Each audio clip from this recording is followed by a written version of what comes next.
Good evening, sir. Good evening, Good evening, sir. sir. Good evening, sir.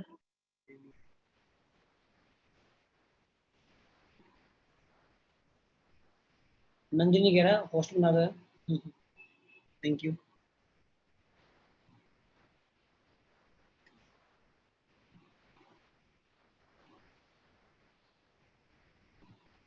चलो, अच्छा मैंने बोला था कि मैंने एक तो इमेज भेजी थी यार, इमेज मिल गई थी। Yes, sir. हाँ, अच्छा वहां से मैंने बोला था कि थोड़ा बहुत एक दो यूट्यूब पे इमेज, यूट्यूब पे वीडियो देख लो या फिर गूगल इमेज पे जाके इमेज देख लो, थोड़ा बहुत समझ में आया। हाँ आ गया। Yes, काफी sir. है। आसान है ना? मतलब एक बार अगर आप 3D में चीजों को समझ पाओगे तो आसान पड़ेगा। तो बात किसी भी स्पेस, जैसे ना अपने यहाँ टॉप व्यू बनाया होगा यहाँ पर, जैसे कि ये बना टॉप व्यू, इस लाइन के अलोंग कोई भी प्लेन रख दोगे, that is magnetic meridian, right. ये आपका ज्योग्राफी के लिए है, इनके बीच में एंगल हो गया। अब ये जो फील्ड है, ये फील्ड टॉप व्यू देख रहे हो, जरूर थोड़ी ये फील्ड पैरेलल टू सरफेस हो, ये क्या हो, सरफेस के पैरेलल भी हो सकती है, सरफेस से थोड़ा ऊपर की तरफ स्काई की तरफ भी हो सकती है, और ये सरफेस की तरफ भी हो सकती है, स्काई की तरफ है, उसे बोलते हैं एंगल ऑफ इंक्लिनेशन। नीचे तो एंगल ऑफ डिप, और मैग्नेटिक और इसके बीच में जो एंगल है, मैग्नेटिक मेरिडियन और ज्योग्राफिक मेरिडियन के बीच में बोलते हैं, इसको बोलते हैं एंगल ऑफ डेक्लिनेशन। तो अगर आपको दोस्तों जैसे मान लो ये है, तो अगर आपको पता है कि ये मेरा नेट फील्ड है, ये मेरा हॉरिजॉन्टल कंपोनेंट है और ये मेरा वर्टिकल कंपोनेंट है, तो V बाय H क्या आएगा? tan delta. डेल्टा।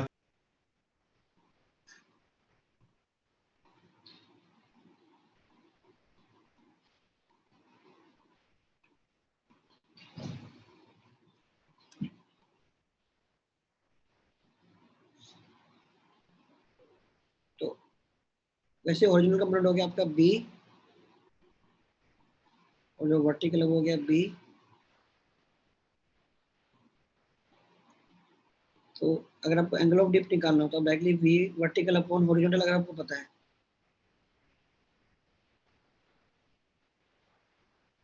ये आ गया, सही है। Yes, sir.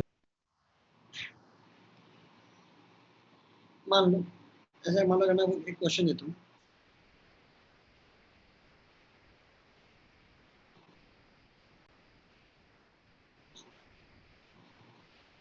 मान लो आप टॉप व्यू देख रहे हो, अब टॉप व्यू में मैं डायरेक्टली बना, तो मान लो ये आपका,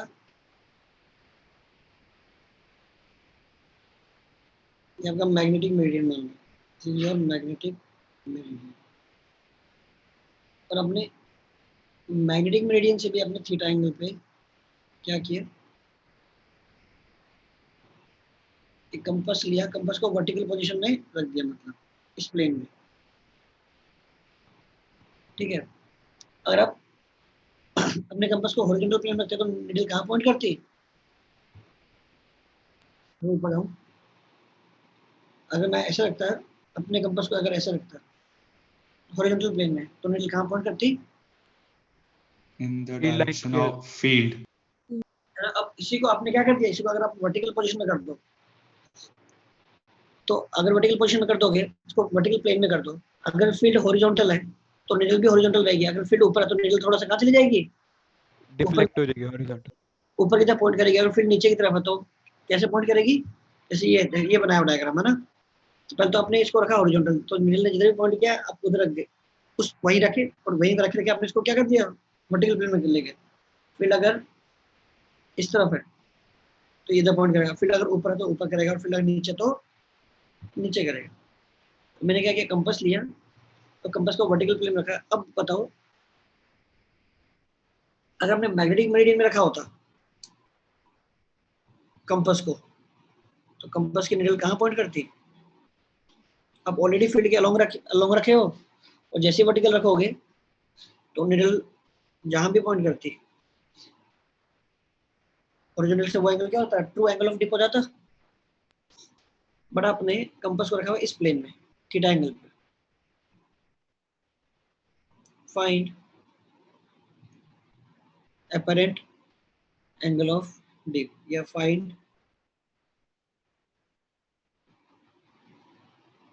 apparent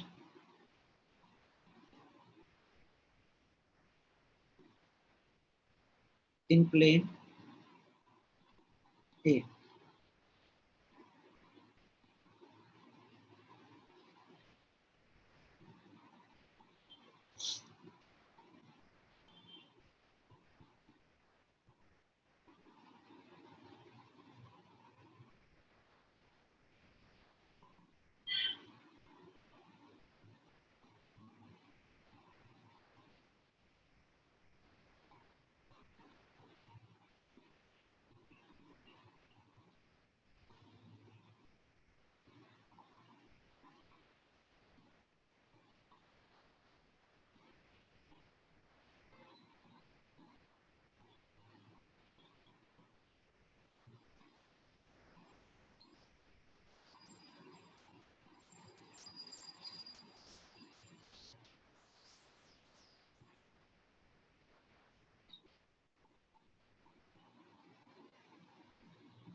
ये देखिए, एक बात बताओ,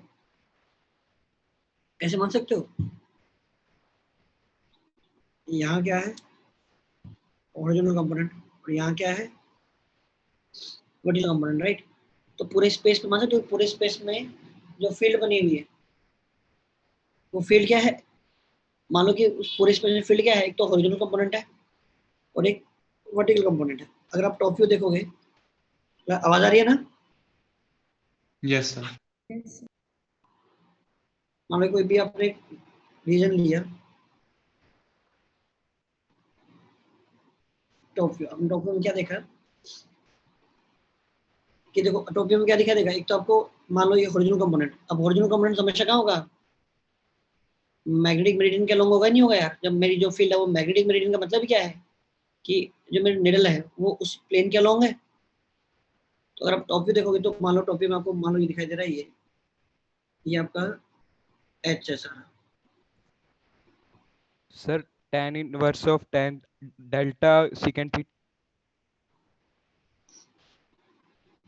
tan डेल्टा सेकंड थीटा, ठीक है, सही है।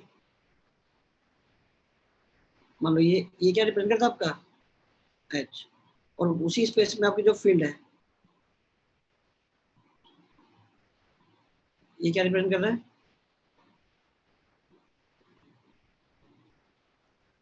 उसका अंदर वाला नीचे वाला कंपोनेंट। यस है ना?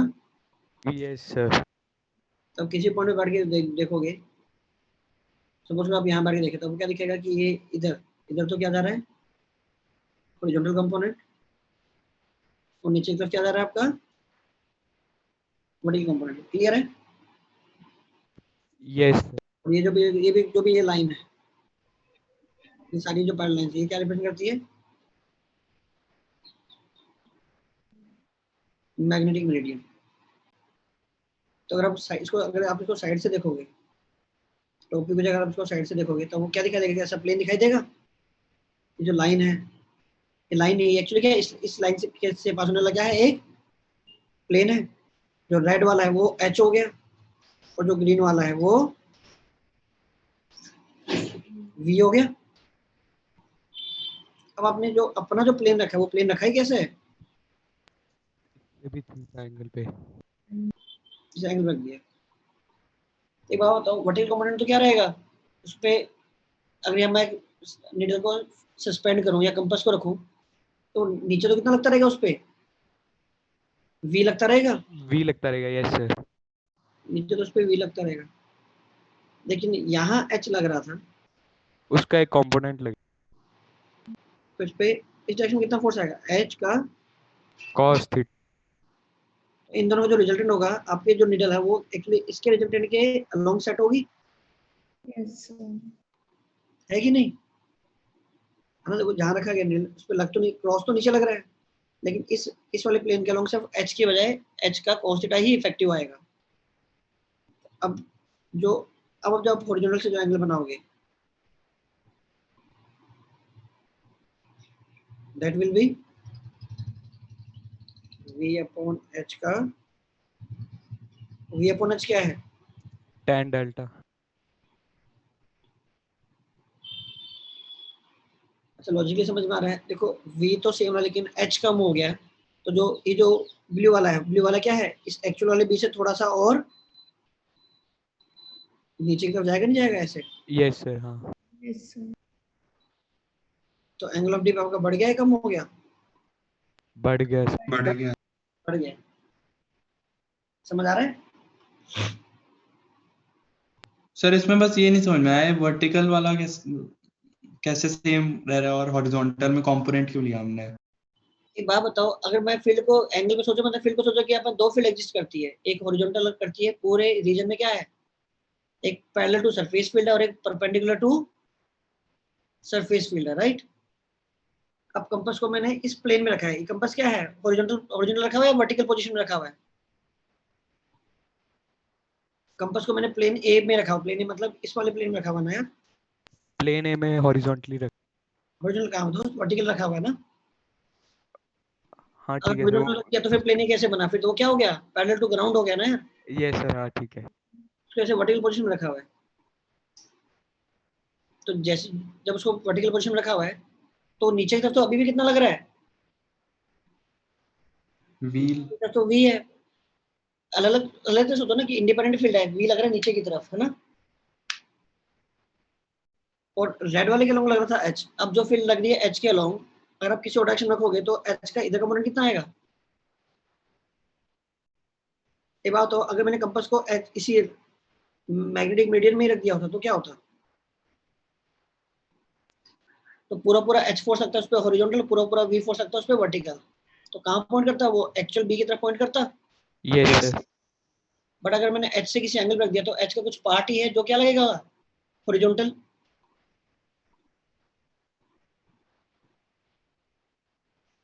भाई एक्चुअल में तो वो निडल को ये एच वाला अपने अलोंग खींचना चाहता है, लेकिन निडल एच के अलोंग तो जा ही नहीं सकते क्योंकि प्लेन तो उसका क्या है, कंपास का, ये प्लेन है, yes sir. This is the plane of compass. तो वर्टिकल वाला तो पूरा पूरा फोर्स इस पे लगाएगा निडल पे, लेकिन हॉरिजॉन्टल वाला अगर इसी के अलोंग रखा होता तो पूरा पूरा हॉरिजॉन्टल वाला भी अपने अलोंग फोर्स लगाता है, लेकिन अब क्या है, एच का कुछ पार्ट ही है जो क्या इस प्लेन इसके अलोंग लगेगा, in the direction of in the horizontal direction, right. Yes sir.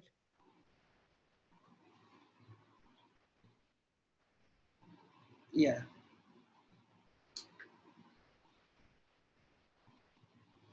चलिए आगे लिखिए।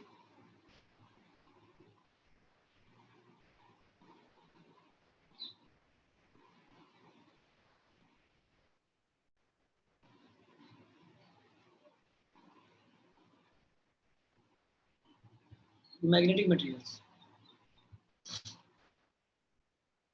मैग्नेटिक मटेरियल्स आपने अगर आपने बुक खोली होगी और अगर आपने एचसीवी या एनसीईआरटी खोली देखा तो उसमें 3 टाइप के मैग्नेटिक मटेरियल्स दिए हुए हैं, कौन कौन से, diamagnetic, ferromagnetic, paramagnetic. Dia, para, ferro. Ferromagnetic, yes. चलिए तो आगे बढ़े।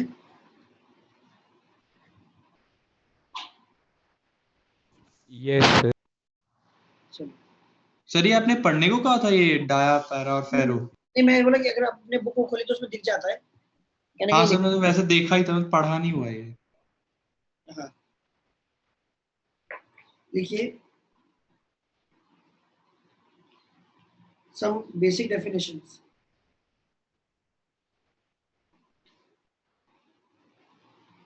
Some basic some basic definitions, some basic terms used in magnetism.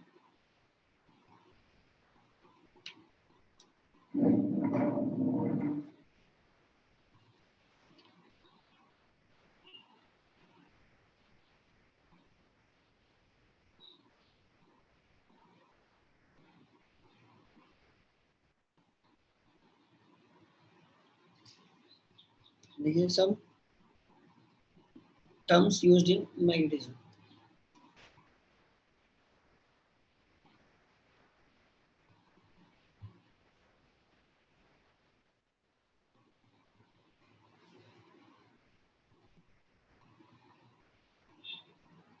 पहली टर्म है मैग्नेटाइजिंग फील्ड।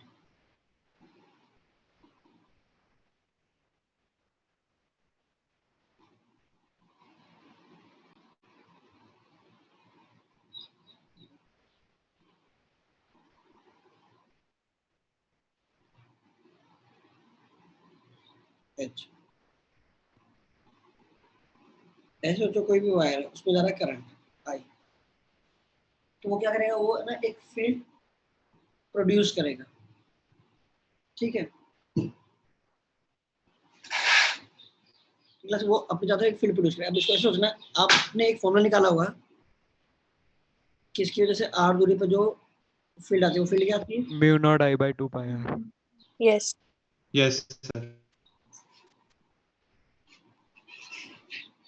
अब 2 पाई, अगर आर को मैं स्मॉल लेता हूँ, आर रिप्रेजेंट करता है आपका डिस्टेंस।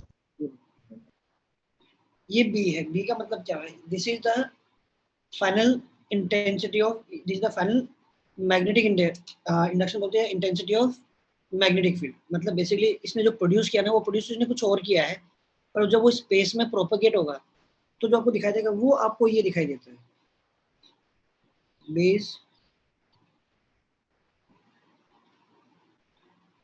मैग्नेटिक इंडक्शन या फाइनल फील्ड जो आपको दिखाई देती है ना। ये अब इंटेंसिटी ऑफ मैग्नेटाइजेशन या मैग्नेटाइजिंग फील्ड क्या होती है? ये होती है कि अगर एक वायर है, वायर ने जो क्रिएट किया वो क्रिएट करने वाला कितना है, जो उसने क्रिएट किया है वो क्रिएट करने वाला इफेक्ट कितना हुआ है। अगर वो वैक्यूम में ट्रेवल करेगा तो म्यू नॉट से मल्टीप्लाई हो जाएगा, अगर वो किसी और मीडियम में ट्रेवल करेगा तो वो उस मीडियम की परमिबिलिटी से मल्टीप्लाई हो जाएगा। मतलब इस वायर को मैं अलग अलग मीडियम में लेके जाऊँ तो वो क्रिएट तो सेम चीज कर रहा है, लेकिन अलग अलग मीडियम की वजह से उसका जो फाइनल इफेक्ट आएगा, जो आपको दिखाई देगा, जो कोई भी और मैग्नेट या कोई भी और मैग्नेट मटेरियल जो उसको फील करेगा, वो क्या करेगा, तो उसने क्रिएट किया वो थोड़ी करेगा, वो क्या करेगा, वो तो सराउंडिंग का पूरा मीडियम का इफेक्ट लेके जो बनेगा उसको एक्सपीरियंस करेगा ना यार। यस मेरे पॉइंट समझ में आ रहा है?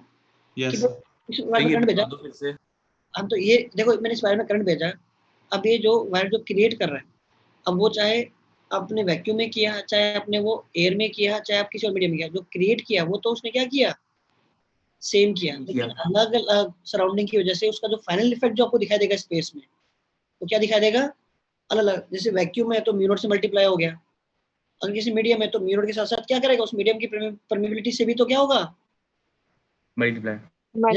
इलेक्ट्रिक फील्ड होता था ईआर से मल्टीप्लाई होता था, ये म्यू आर से मल्टीप्लाई हो रहा है। एयर के लिए म्यू आर की वैल्यू क्या होती है, अप्रोक्सीमेटली 1, और वैक्यूम के लिए वैल्यू क्या होती है, 1। तो मैग्नेटाइजिंग फील्ड क्या है, मैग्नेटाइजिंग फील्ड वो जो बेसिकली क्रिएट हुआ है वो मैग्नेटाइजिंग फील्ड है, और जो आपको इफेक्ट उसका दिखाई देता है स्पेस में, फाइनली स्पेस या आप आसपास के मीडियम को का काउंट में करके वो जो दिखाई देता है वो होता है आपका जो आप फाइनली फॉर्मूला निकालते हैं, mu naught I by 2 pi R. तो अगर मैं इसमें से म्यू नॉट को हटा दूं तो ये क्या बन जाएगा, एच। अगर इस फॉर्मूले से अगर मैं म्यू नॉट को हटा दूं ये क्या बन जाएगा, एच, और उस मीडियम की इफेक्ट से मल्टीप्लाई कर दो, इस मीडियम के म्यू से मल्टीप्लाई कर दूं। ऐसे आगे जब मैं फिर पढ़ाऊंगा म्यू क्या होता है, म्यू नॉट इनटू म्यू तो आपको उस मीडियम के म्यू से मल्टीप्लाई करना है। तो जब आप वैक्यूम में एयर से करते हो तो म्यू आर की वैल्यू क्या जाती है 1। 1 तो आई अपॉन 2 पाई आर क्या है, एच है, उसको उस मीडियम के म्यू से मल्टीप्लाई कर दोगे तो उस मीडियम का इफेक्ट आ जाएगा। एयर के लिए वैल्यू 1 होती है, इसलिए आपको mu naught I by 2 pi R दिखाया जाता है। कोई आयरन होगा आसपास के मीडियम में, कुछ वाटर होगा, कुछ और भी होगा, तो उसके म्यू से मल्टीप्लाई करोगे तो एच को जब भी मैं म्यू से मल्टीप्लाई करूंगा मुझे क्या मिल जाएगा, उस मीडियम का बी, जो आपको फाइनली आपका फॉर्मूला बनता है, राइट। सर हम्म सर जैसे इलेक्ट्रिक फील्ड में हम परमेबिलिटी की बात करते हैं तो सर वहाँ पे था कि इलेक्ट्रॉन्स को मूवमेंट हो जाती है मटेरियल में। सर यहाँ पे क्या होता है रीजन? यहाँ पर भाई स्पेस में भी तो क्या है, आप हवा ले लो, आयरन ले लो, कुछ भी ले लो, वहां पे तो क्या है, एटम्स है। Yes sir. एटम्स में आपके पास चार्ज पार्टिकल मूविंग है, इलेक्ट्रॉन्स मूविंग है। Yes sir. हाँ तो वो क्या करेंगे, ये जो फील्ड आएगी वो क्या करें, इलेक्ट्रॉन के मोशन की वजह से वो इलेक्ट्रॉन क्या कर रहे हैं, उनके इलेक्ट्रॉनिक मोशन को आप चेंज करोगे। Yes sir. ये जो फील्ड है वो इलेक्ट्रॉनिक मोशन को चेंज करेगी, उस मोशन को चेंज करेगी तो क्या होगा, आपके मैग्नेटिक उनकी वजह करंट से इंट्रोड्यूस हाँ कुछ नया आपकी फील्ड क्रिएट होगी, जो फाइनली आपको कुछ और इफेक्ट दिखाई देगा, जो आपने क्रिएट किया वो दिखाई नहीं देगा। मीडियम के एटम्स पे क्या होता है, एटम का अपना क्या होता है, एक मैग्नेटिक मूवमेंट होता है, नहीं होता है यस सर।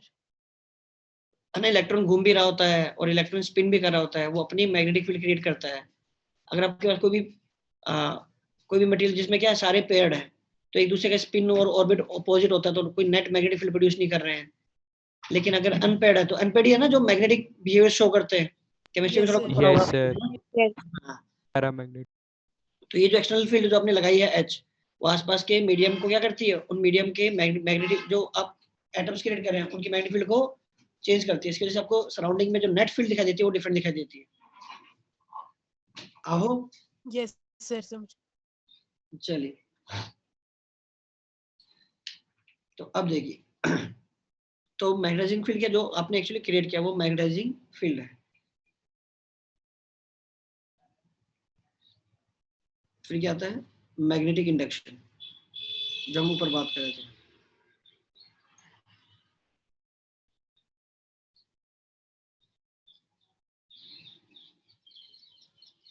जो नेट फील्ड है जो आपको दिखाई देती है, मान लो ऐसे, मानो कि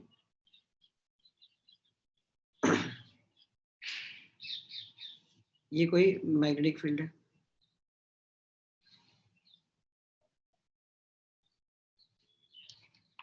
ठीक है ना।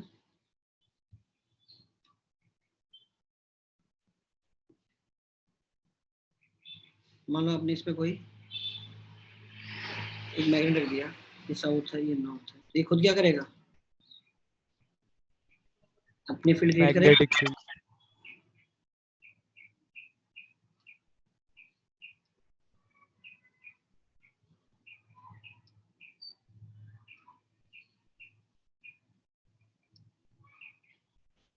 तो अगर आप देखोगे तो आउटसाइड क्या होगा, आउटसाइड नेट फील्ड की वैल्यू क्या हो गई, थोड़ी सी कम हो जाएगी, और अंदर जो फील्ड है वो फील्ड की वैल्यू बढ़ बढ़ गई है,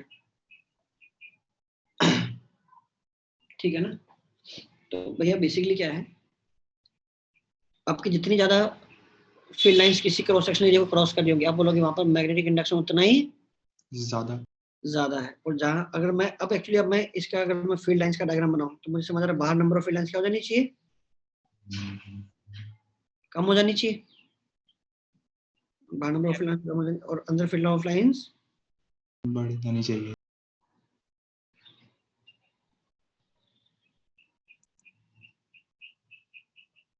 ऐसे फील्ड लाइंस दिखाई देंगे आपको, बाहर कम हो गया और ज्यादा हो गया, ठीक है। तो जितना ज्यादा आपकी फील्ड लाइंस पास करेंगे किसी भी जगह से, आप बोलोगे वहां उतना ज्यादा क्या है, मैग्नेटिक इंडक्शन, और जहां जितनी फील्ड लाइंस कम जा रही होगी उतनी मैग्नेटिक इंडक्शन यहाँ पर क्या है, कम है। ऑलराइट, तो बेसिकली इसकी जो यूनिट हो गई, इसकी जो यूनिट बनी हुई है,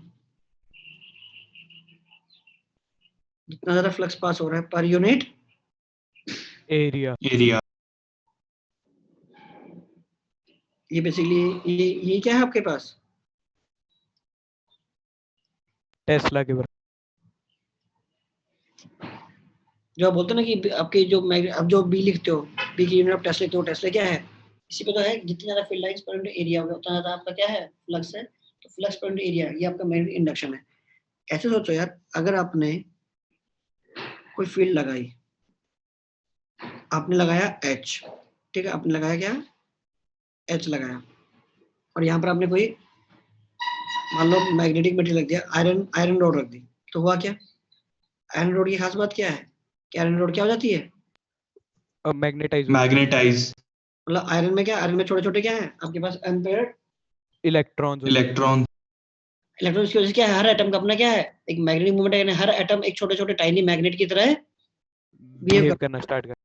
तो एक्चुअल में क्या, तो मान लो ये है, तो अगर मैं ऐसे करूँ तो किसी का मैग्नेटिक मोमेंट यहाँ होगा, किसी का यहाँ होगा, किसी का यहाँ होगा, किसी का यहाँ होगा, किसी का यहाँ होगा, किसी का यहाँ होगा, किसी का यहाँ होगा, ऐसे रैंडम डायरेक्शन में होगा, ठीक है ना? ये हर येलो एरो क्या रिप्रेजेंट करता है? एक छोटा छोटा एटम का मैग्नेटिक मोमेंट रिप्रेजेंट कर रहा है, ऑलराइट? ये एटम है,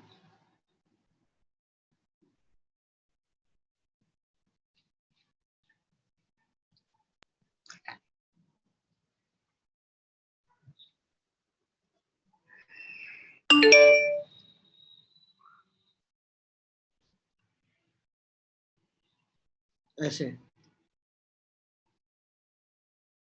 कोई रैंडमली यहाँ होगा, कोई यहाँ होगा,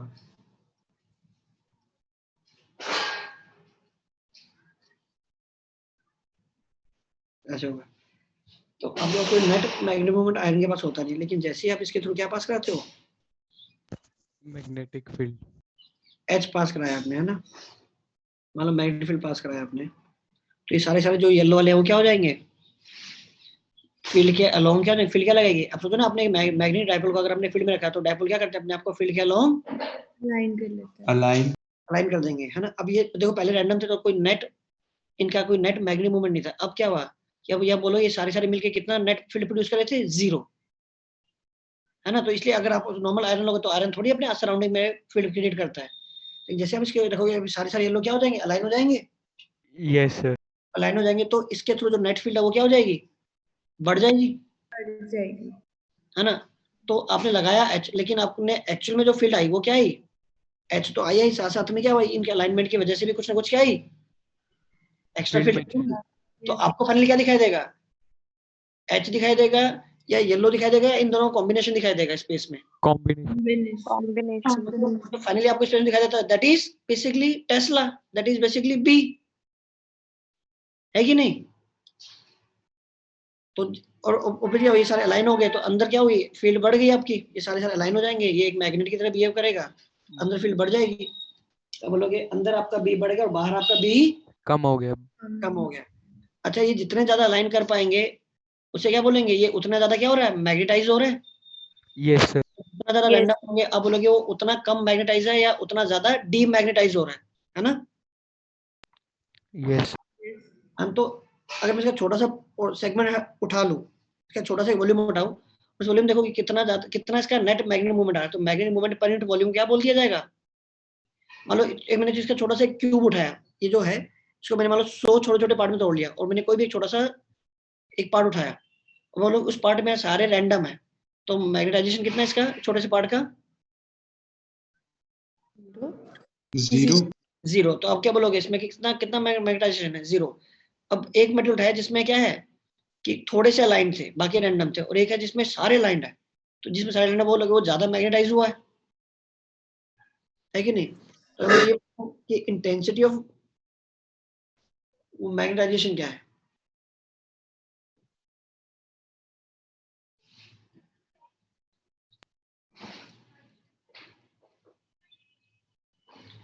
तो इंटेंसिटी ऑफ मैग्नेटाइजेशन दोस्तों क्या होती है बेसिकली?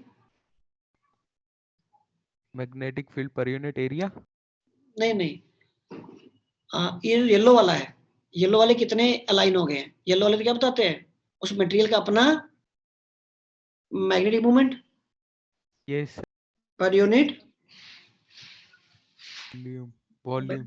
भाई मैंने छोटा छोटा ब्लॉक्स, इसको छोटे छोटे ब्लॉक्स में डिवाइड कर लिया, मैंने कोई भी ब्लॉक उठा के देख लिया, क्योंकि देखो ना इंटेंसिटी ऑफ मैग्नेटाइजेशन बेसिकली क्या होनी चाहिए, जितना ज्यादा वॉल्यूम लोगे उतना ज्यादा मैग्नेटिक मोमेंट अलाइन करेंगे। भाई छोड़ इतने में अगर 100 डायपोल है तो इससे डबल एरिया में 200 डायपोल हो जाएंगे, डबल वॉल्यूम में 200 हो जाएंगे। तो इसका मतलब ये थोड़ी है कि 100 वाले में मैग्नेटाइजेशन कम है और 200 वाले में ज्यादा है। मैग्नेटाइजेशन का मतलब क्या होता है कि मैं कोई छोटा सा इसका एक वॉल्यूम उठा देखो तो उसमें कितने सारे जो है वो अलाइंड है। अब जितने 100 वाले में अलाइंड होंगे उतना ही 200 वाले के भी अगर छोटे छोटे पार्ट्स में सेम पार्ट सेम वॉल्यूम को कट करके देखोगे तो 200 वाले में भी देखो ये लिया या दूसरे वाला लिया, इससे डबल वॉल्यूम का ले लिया, दोनों को सेम फील्ड में रखा, क्या होगा? अगर मैं इसके छोटे से सेगमेंट को उठाऊं और दूसरे के उतने ही वॉल्यूम के सेगमेंट उठाऊं तो दोनों में क्या होंगे, नंबर ऑफ एटम्स तो सेम होंगे। Yes sir. इसका मैंने डीवी वॉल्यूम ले लिया और दूसरे वाले का भी मैंने एग्जैक्टली डीवी वॉल्यूम लिया, तो दोनों में नंबर ऑफ एटम्स तो सेम है, दोनों को सेम फील्ड में रखा गया, तो दोनों में सेम अमाउंट का क्या होगा, अलाइनमेंट होगा। मैग्नेटाइजेशन। हाँ, तो पहले में जितना मैग्नेटाइजेशन दूसरे में भी उतना ही मैग्नेटाइजेशन है। हाँ, दूसरे वाले में नंबर ज्यादा इसलिए टोटल मैग्नेटिक मूवमेंट ज्यादा आएगा। लेकिन अगर छोटे छोटे वॉल्यूम में देखोगे तो कितने अलाइन हो गए, वो अलाइनमेंट वाली जो प्रॉपर्टी वो तो दोनों में क्या है, है ना। तो मैग्नेटाइजेशन कंपेयर कैसे करते हैं कि मैंने दो मटेरियल ले लिए, दोनों का डीवी वॉल्यूम ले लिया, जिसमें अलाइनमेंट ज्यादा होगी उसका उसमें मैग्नेटाइजेशन ज्यादा है। तो एक बात, अगर आप एक बार मैग्नेट की बात करो -m+m, तो अगर देखा जाए ये इंटेंसिटी ऑफ मैग्नेटाइजेशन याद रखिएगा, और I और H मिलके एक्चुअली क्या क्रिएट करते हैं, फाइनली जो आपको दिखाई देगा, है ना, येलो और जो H है, H तो आपने क्रिएट किया, और अगर मान लो ये हवा है या वैक्यूम है तो ये जो एरो बनेंगे वो क्या बनेंगे, H तो आपने क्रिएट किया था, पर लेकिन जैसे ही वो हवा में गया आपको ये क्या दिखाई देगा, H है mu not H। Mu naught H. Mu naught H. तो अब एक्चुअल में तो H निकाल नहीं सकते ना, H तो क्या है, कॉन्सेप्ट हो गया, क्योंकि फील्ड तो आप कहाँ एक्सपीरियंस करोगे, मटेरियल के अंदर तो घुस नहीं सकते, मटेरियल के बाहर ही होगे, बाहर होगे तो आप किसी न किसी मीडियम में हो, या तो वो वैक्यूम है या वो एयर है या कोई और मटेरियल है, तो आपको हमेशा क्या दिखाई देगा, H या H का परमेबिलिटी के साथ इफेक्ट दिखाई देगा, परमेबिलिटी के साथ। Final field. तो ये जो वाइड एरो बनाया वो क्या है भाई, ये है मैग्नेटाइजिंग फील्ड, जो ये है mu not into H। H create किया, म्यू नॉट H जो स्पेस में प्रोपेगेट हुआ, अब वो इसके थ्रू पास हो रहा है। अब देखिए फॉर बार मैग्नेट में क्या लिख सकता हूँ, सो V यहाँ पे वॉल्यूम है ना? V volume, V is the volume, capital V for bar magnet. बात तो इस बार मैग्नेट को अगर मैं दो पार्ट्स में तोड़ लूं तो इनके छोटे छोटे एक पूरे इसका मैंने डीवी वॉल्यूम लिया, इसको दो टुकड़ों में तोड़ दिया, अब इसका डीवी वॉल्यूम लिया, तो दोनों डीवी में क्या मैग्नेटाइजेशन में डिफरेंट है या मैग्नेटाइजेशन सेम होना चाहिए, सेम होना चाहिए सर। सेम होना। सेम। इसको मैं 2 में तोड़ूं या 100 में तोड़ूं, किसी भी छोटे से हिस्से को उठा के देखोगे किसी भी पार्ट का, उसमें नंबर ऑफ एटम्स तो सेम मिलेंगे, अगर इक्वल वॉल्यूम है तो इक्वल नंबर ऑफ एटम्स मिलेंगे, और इक्वल Yes, नंबर और दोनों में क्या होंगे, सेम तरीके की क्या होगी, अलाइनमेंट होगी। तो इसका लिखा जाता है m इंटू, इसका क्या होता है, ml वॉल्यूम क्या है, l AL। Two l। Area into L हो गया ना। Yes sir. Area into L, अच्छा तो ये कट गया। अब मुझे पता, अगर मैं एक बात हो, अगर ये जो मैग्नेट है, इस मैग्नेट को मैंने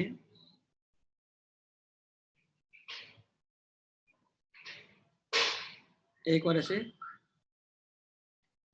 लेंथ वाइज तोड़ दिया, मतलब अब टॉप व्यू देखोगे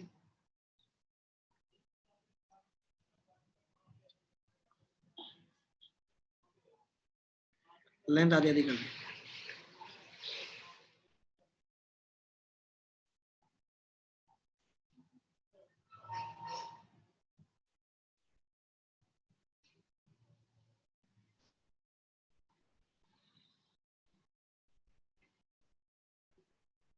L/2 and L/2 keeping area constant. आपको दोनों का मैग्नेटाइजेशन क्या होना चाहिए, Same. Same same Same. तो जो पोल स्ट्रेंथ आएगी वो भी क्या आएगी? सेम ही होगी। सेम ही है। सेम ही आएगी।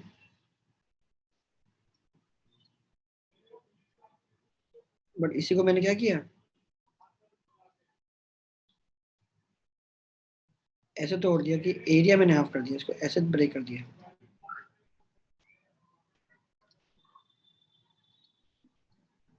ऐसे तोड़ दिया इसको।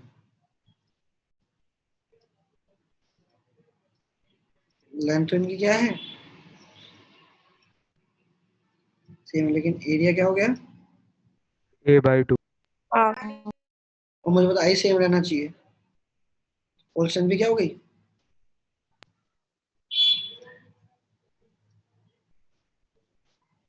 तो तुम्हें किसी को उठा के देखोगे तो सेम ही आएगी दोनों।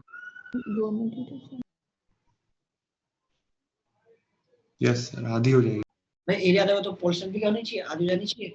Yes sir. ये Yes. सब ये रेशियो सेम रहे। तो अगर आप वो लेंथ के अकॉर्डिंग डिवाइड करते हो तो पोल स्ट्रेंथ सेम रहती है, लेकिन एरिया वाइज डिवाइड करते हो तो पोल स्ट्रेंथ उसी के प्रोपोर्शनलिटी में क्या हो जाएगी, कम होती जाएगी। 3 पार्ट तोड़ोगे तो 3 मैग्नेट बनेगी, 3 मैग्नेट बनेगी तो m/3 m/3 m/3। Sir half वालों की तो सेम ही होगी ना जिनको तोड़ा है। हाँ लेंथ में तोड़ो, देखो लेंथ में तोड़ोगा तो सेम ही रहेगा ना, क्योंकि लेंथ पे डिपेंडेंट नहीं है pole strength, yes yes sir. Area पे डिपेंडेंट है। सर, यहाँ पर आपने कैपिटल एम को कैसे डिफाइन करा हुआ है? I equals to m/v। हमने कैपिटल एम को कैसे डिफाइन करा है? मैग्नेटिक मोमेंट क्या होता है डायपोल का, pole strength into length between the poles. तो मान लो, यस है ना, ठीक है। यस इलेक्ट्रिक डायपोल क्या होता है, Q इनटू D होता है, ये क्या होगा, यहाँ पे Q की वजह क्या लगता है, वो Q पोल क्या, स्ट्रेंथ। हाँ वो Q क्या था, उस चार्ज का मैग्नीट्यूड था। पोल स्ट्रेंथ क्या है, यहाँ मैग्नेटिक वाला जो मोनोपोल्स है उनका अपना मैग्नेट, मैग्नेट। जो जितनी स्ट्रेंथ के है वो उसका मैग्नीट्यूड।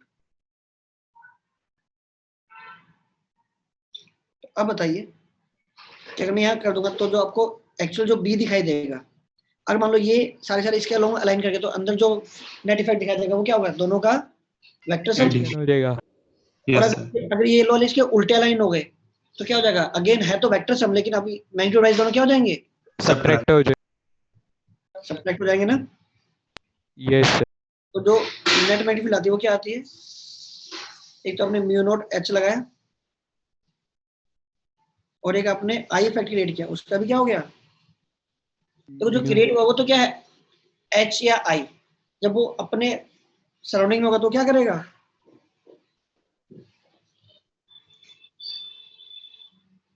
ये देखिए ना, ये जो व्हाइट वाली फील्ड है उसका, उसके सोर्स ने कितना क्रिएट किया, H। येलो ने मिलकर कितना क्रिएट किया, I। आई मेरा कितना हुआ, H प्लस I, और उसका सराउंडिंग में इफेक्ट क्या हो गया, उसका mu naught not I permeability मतलब पर ऐसे लिखते होते हैं। अगर दोनों सेम डायरेक्शन में तो ऐड हो जाएंगे, और अपोजिट है तो सब्ट्रैक्ट हो जाएगा।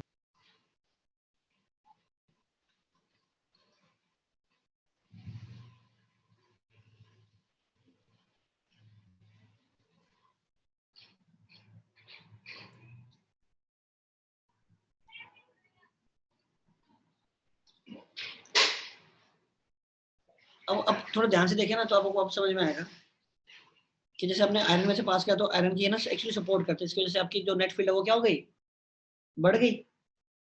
तो अगर मैं इस मटेरियल को हटा दूं और एज्यूम कर लूं कि यहाँ पे क्या है, मटेरियल नहीं है, तो इस मीडियम की कितनी परमेबिलिटी होनी चाहिए थी कि वो एग्जैक्टली उतनी फील्ड क्रिएट कर दे जितने की आयरन की प्रेजेंस में की थी। तो आपको पता आयरन की प्रेजेंस से नेट फील्ड बढ़ गई, भाई आयरन की प्रेजेंस से नेट फील्ड बढ़ गई ना यार।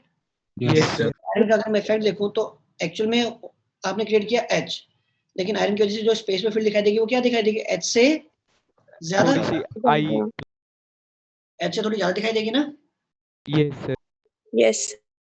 हाँ तो आप बोलो H को आप किसी एक नंबर से मल्टीप्लाई करो, उस नंबर को क्या बोलते हैं, परमिएबिलिटी। समझ आ रहा है बात, यस सर।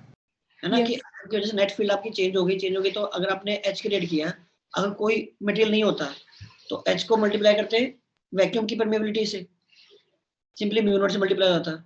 लेकिन अगर मैं आयरन का इफेक्ट भी देख लूं तो मुझे पता है फील्ड और भी ज्यादा आएगी, तो मुझे पता है एच की रेट हुई थी फील्ड एच से कहीं ज्यादा आ रही है और वैक्यूम से भी ज्यादा आ रही है। तो कितनी ज्यादा आ रही है वो इसी को बोलते हैं परमेबिलिटी। उस परमेबिलिटी में अपने आप क्या है, आपका आई का इफेक्ट क्या किया हुआ आपने, ऐड किया हुआ है। परमेबिलिटी होती है वो डिफाइन कैसे करते हैं कि आपने नेट फील्ड आपकी स्पेस में बी है, क्लियर, आपने क्या किया एच, उसको हमने क्या बोला म्यू।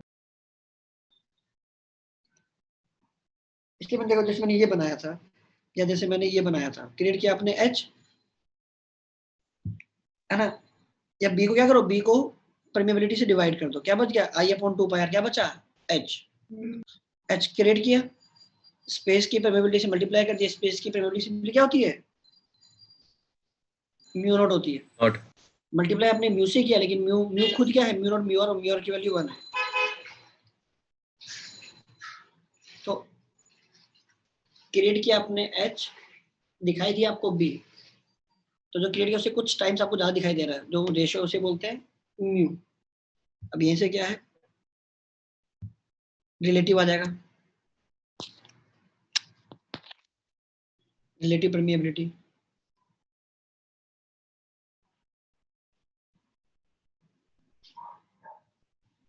हैंग हो रहा है क्या यार, नहीं सर ठीक है।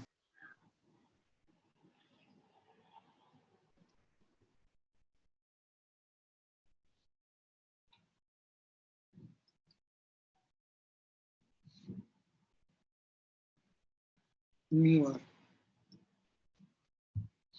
म्यू आर क्या हो गया mu upon mu not,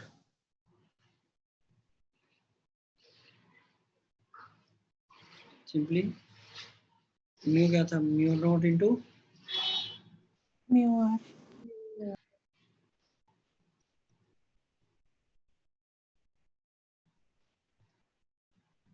mu by mu not.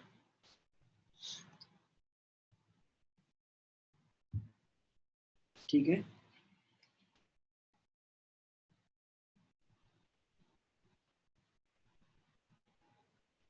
ये आगे बढ़े,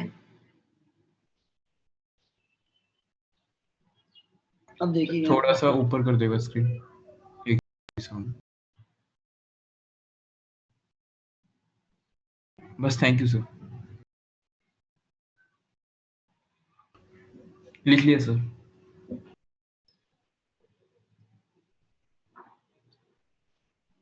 मैं बात बताओ, अब देखो जो ना, अब जो नेट आपने फील्ड क्रिएट किया मटेरियल के बेस पे वो दिखाते हैं, जो डायमैग्नेटिक होता है ना डायमैग्नेटिक, उसमें कहते हैं उसमें ये उल्टे होते हैं, तो नेट फील्ड क्या हो जाएगी कम हो जाएगी, नेट फील्ड जो आएगी वो क्या हो जाएगी कम आ जाएगी। कम हो जाएगी, सॉरी नेट फील्ड आपकी हो जाएगी कम। सर उल्टे हो जाते हैं मतलब ये जो डायपोल मूवमेंट है ना, डायमैग्नेटिक की प्रॉपर्टी क्या होती है कि जो ये मैग्नेटिक मूवमेंट होते हैं क्या हो जाते हैं उल्टे अलाइन होते हैं, नेचर है मटेरियल का, ठीक है, तो नेट फील्ड कम होगी। पैरामैग्नेटिक में क्या होता है सारे सॉरी अलाइन हो जाते हैं, तो वहां की जो नेट फील्ड आएगी वो थोड़ी सी क्या आएगी ज्यादा। ऑलराइट, और ये और क्या कहते हैं यहाँ ये वाले, और जो फेरो होते हैं, फेरो की खास बात क्या है कि फेरो में ना ये जो आपने अलग अलग जो डायपोल बनाए हुए हैं ना मूवमेंट, उसमें क्या होता है उसमें रैंडम तो होते हैं, लेकिन उसमें क्या होता है बड़े बड़े रीजन में क्या होता है सारी तरफ अलाइन ऑलरेडी, नेचुरली क्या होता है जैसे इसमें तो सारे क्या रैंडम है, छोटे छोटे गोली में उठाओ रैंडम, वहां पर क्या है ऐसे छोटे छोटे पार्ट्स बने होते हैं, और उस एक गिवन पार्ट में क्या होता है ऑलरेडी अलाइंड होते हैं, तो जब उसको फील्ड में रखते हैं तो बहुत सारे जो आते हैं वो एक साथ अलाइन हो जाते हैं, इसकी वजह से नेट फील्ड बहुत बढ़ जाती है। तो जो पैरा होता है वो वीकली मैग्नेटाइज होता है, और जो फेरो होता है वो स्ट्रांगली मैग्नेटाइज होता है, जो आयरन होता है वो फेरो होता है, मतलब उसमें ना ऐसे छोटे छोटे डायपोल मूवमेंट नहीं है छोटे छोटे डायपोल मूवमेंट, लेकिन वो भी क्या है एक रीजन में एग्जिस्ट करते हैं, कि उसको मैंने 20 पार्ट में तोड़ लिया, तो हर एक पार्ट में हर एक पार्ट क्या है ऑलरेडी अलाइन। ऑलरेडी अलाइंड है, जैसे पहले v/10 का ऑलरेडी अलाइंड है, अगले v/10 का ऑलरेडी अलाइंड है, अगले v/10 का ऑलरेडी अलाइंड, हालांकि वो रैंडम है लेकिन वो ऑलरेडी अलाइंड है, ऑलरेडी ग्रुप में एग्जिस्ट कर रहे हैं। बट सबका नेट अभी भी 0 है। पैरा में क्या होता है, कोई ग्रुप नहीं है, सारे इंडिविजुअली है और रैंडम है। डाय में भी क्या है, सारे इंडिविजुअली है रैंडम, पैरा में भी इंडिविजुअली रैंडम, और फेरो में ग्रुप एंड रैंडम। इसलिए जब फील्ड लगाते हो तो डाया वाले उल्टे होते हैं, पैरा वाले अलाइन हो जाते हैं, और फेरो वाले भी अलाइन हो जाते हैं। लेकिन फेरो वाले ऑलरेडी ग्रुप में थे और अब और अलाइनमेंट हो गई तो वो बहुत ज्यादा स्ट्रांगली मैनेज होता है। तो जो आयरन होता है, ये सॉफ्ट आयरन हो गया, स्टील हो गया, ये सब क्या है, फेरो है। सर कोई रीजन है ग्रुप होने का? वो अपना नेचर एग्जिस्ट करता है, ऐसा कुछ नहीं है। अब इसको और थ्योरी पे एक्सप्लेन करना तो शायद उसको क्वांटम पे एक्सप्लेन कर सकते हैं, कुछ मेटल में ऐसा क्यों होता है, कुछ में ऐसा क्यों नहीं होता। इवन इफ फेरो भी अनपेयर्ड है, पैरा भी अनपेयर्ड है, लेकिन उनकी और भी थर्मोडायनामिक स्टेबिलिटी भी डिफाइन करती है कि किस तरह से रहना उनको, उनके एटॉमिक नंबर पे, नंबर ऑफ इलेक्ट्रॉन्स पे भी डिपेंड करेगा कि अगर नंबर ऑफ इलेक्ट्रॉन्स कम है तो किस टाइप की और किस टाइप के अरेंजमेंट उनको थर्मोडायनामिकली ज्यादा स्टेबल बना रही है ना। तो वो और उन सब चीजों पे चला गया वो सब। चलिए तो ये बताइए, तो अगर मैं बोलूं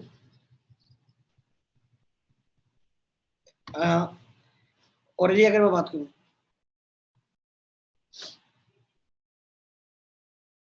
तो आप बोल सकते जो म्यू आ रहा है वो डाया क्या होना चाहिए, म्यू नॉट तो कांस्टेंट। अगर मैं बात करूं डाया के लिए, डाया का जो बी होगा वो एच से ज्यादा होगा या एच से कम होगा? कम हो जाएगा। कम होगा सर, कम होगा। Less than 1। लेस देन 1 हो गया। तो म्यू छोटा हो गया म्यू नॉट से, है ना? Yes sir. ठीक है, और जो पैरा सर होगा बड़ा होगा, और जो फेरो होगा उसका बी तो एच से और भी काफी ज्यादा बड़ा होगा। बड़ा। तो जो आपका डाया होता है उसका म्यू आर 1 से छोटा होता है, जो पैरा होता है उसका 1 से बड़ा होता है, और जो फेरो होता है उसका 1 से काफी ज्यादा बड़ा। ज्यादा बड़ा। एक टर्म और होती है, लेकिन मैं सब जब तीनों मेटल कराऊंगा तीनों मेटल में डिफरेंसेस में लिखवा दूंगा सब कुछ। एक होता है ससेप्टिबिलिटी, मैग्नेटिक ससेप्टिबिलिटी।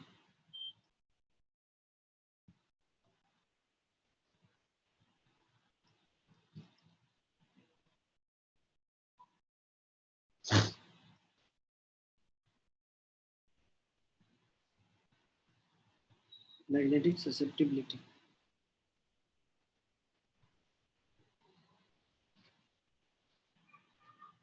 ये जो साई का जो सिंबल होता है सर, लेकिन साई का सिंबल होता है ना, यस। वाला सिंबल,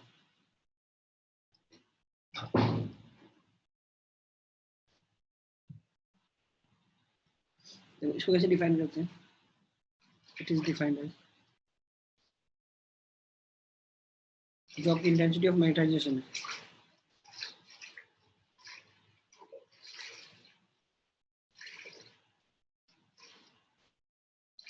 जिस तरह से डिफाइन किया जाता है। मैग्नीट्यूड वाइज हो गया आई बाय एच, इसको प्लस माइनस से डिफाइन करते हैं, इसका प्लस भी लेते हैं उसका माइनस भी लेते हैं, ठीक है, इसको प्लस भी लेते हैं उसको माइनस भी लेते हैं।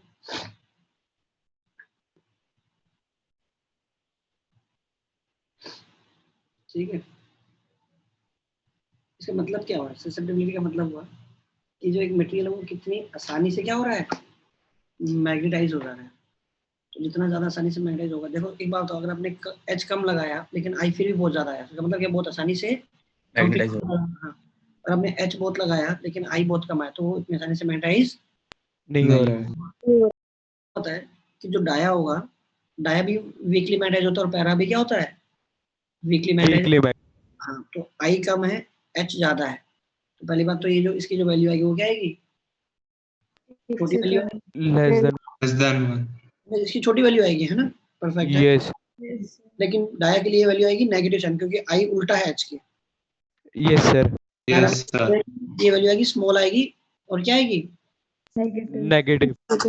नहीं पैरा में पॉजिटिव आएगी ना, स्मॉल बट पैरा में पॉजिटिव है। यस सर, पैरा में पॉजिटिव, और उसके लिए फेरो में वैल्यू ज्यादा आएगी उनसे। ज्यादा आएगी फिर तो। ज्यादा आएगी। ज्यादा आएगी ना। चलिए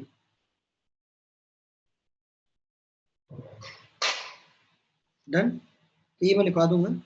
अच्छा, इसको आप क्या कर सकते हो दोस्तों, आई को यहाँ क्या डाल दो, आई को क्या डाल दो, साई प्लस एच डाल दो, एच डाल एच को क्या बचेगा, म्यू नॉट प्लस साई बचेगा। म्यू नॉट तो बाहर आ गया, म्यू नॉट बाहर ले लिया, आई को लिखा आपने Sai into H, mu naught H बाहर, तो 1 प्लस क्या बचा, 1 प्लस आई बचा, यस आपको पता है दोस्तों, जो बी लिखा हुआ है mu naught H plus mu naught into I, I क्या था, I into H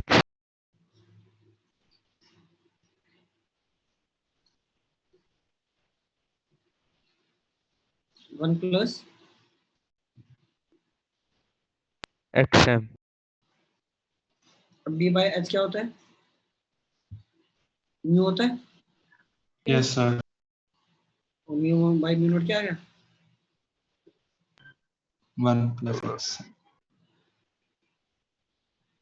mu relative yes sir.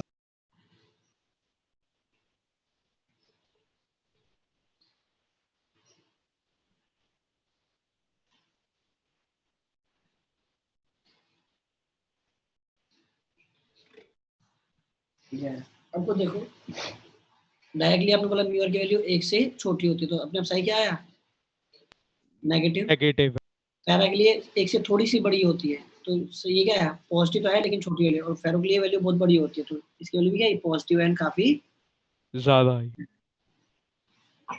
है ना।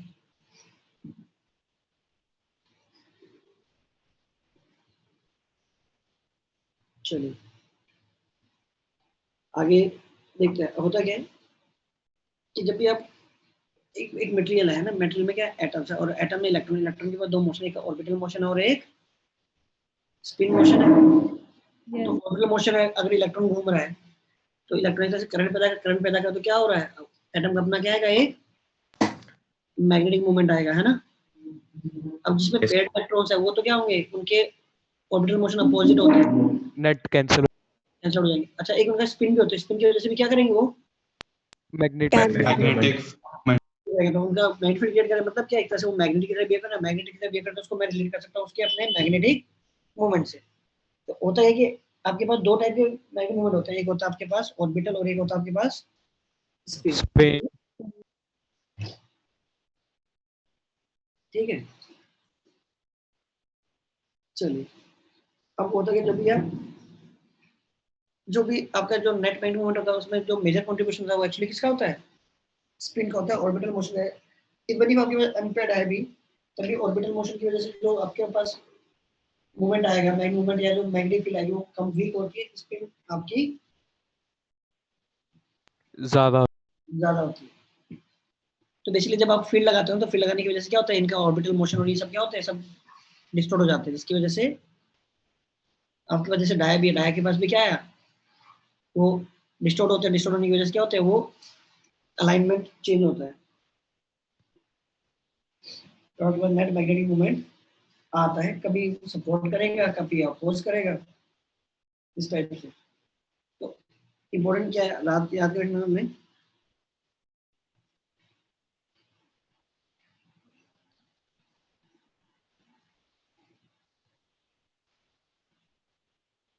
लिखिए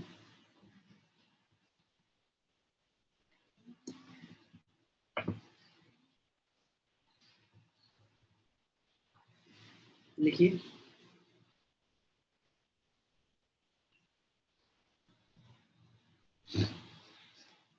जो कि मटेरियल्स होते हैं, देखो देखो नेचुरल मैग्नेट में तो क्या है,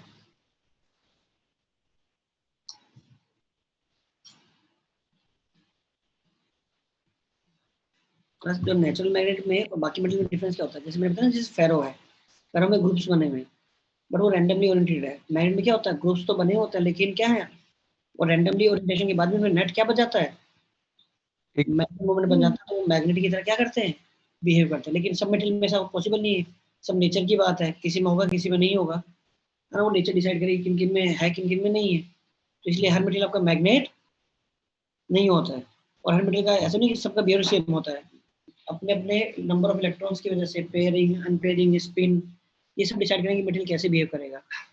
तो इफ ऐसे कि अगर कोई मैग्नेट है तो मैग्नेट की खास बात क्या है कि उसमें ग्रुप्स बने हुए डायपोल मूवमेंट्स के, तो वो ग्रुप्स क्या मोस्टली क्या है, एक दूसरे के पैरेलली नेचुरली अलाइंड है, इसलिए वो ऑलरेडी क्या है, बिना किसी एफर्ट के कैसे बिहेव कर रहा है वो मैग्नेट की तरह बिहेव कर रहे हैं। मैग्नेट। हाँ, ऑलराइट। अब डायापैराफेरो में क्या है, डायापैराफेरो में क्या है कि थोड़ा आपको सा रैंडम। हाँ लार्ज नंबर ऑफ एटम्स है, सबके अपने अपने मैग्नेट मूवमेंट होते हैं। डायापैरा के लिए क्या बोलोगे कि सब इंडिविजुअली मैग्नेट की तरह बिहेव कर रहे हैं, टाइनी मैग्नेट्स की तरह, लेकिन वो रैंडमली ओरिएंटेड है, इसकी वजह से आपके पास कोई नेट मैग्नेटिक मूवमेंट नहीं है। फेरो में ग्रुप्स बने हुए बट वो भी रैंडमली ओरिएंटेड है, इसलिए उनका भी कुछ नहीं है। तो अगर मैं बात करूं डायामैग्नेटिक,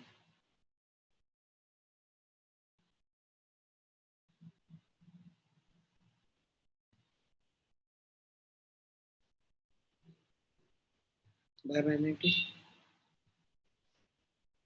पैरामैग्नेटिक,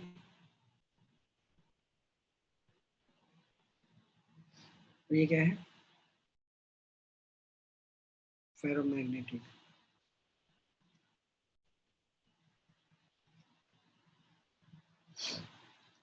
मान लो आपने ये लिया अपना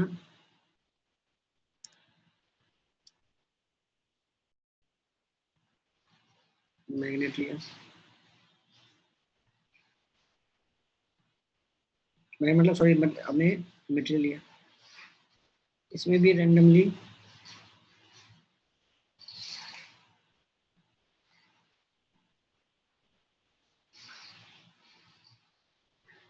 ओरिएंटेड है,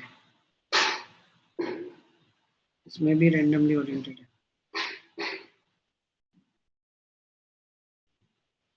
इसमें से क्या बने हुए हैं, ऐसे लार्ज रीजन बने हुए हैं।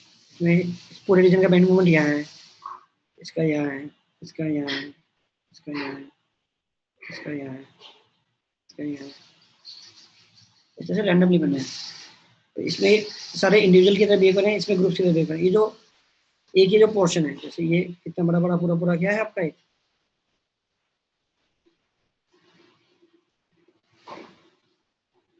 इनको बोला जाता है डोमेन।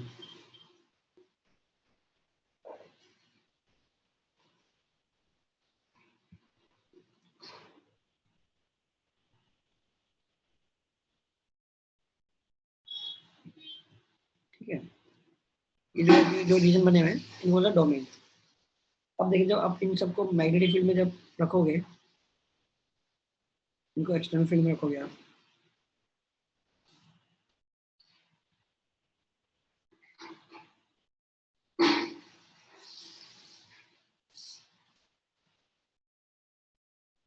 कभी कुछ बोर्ड्स में ना डिफरेंस आ जाते हैं पूछने के लिए, भाई इन तीनों के बीच में 2 डिफरेंस लिखो या इनके बीच में 3 डिफरेंस लिखो, तो आप क्या बोलोगे, इसमें जो भी आपके एटम्स होंगे, एटम्स का जो मैग्नेटिक मोमेंट है वो इनके अपोजिट अलाइन हो जाएगा।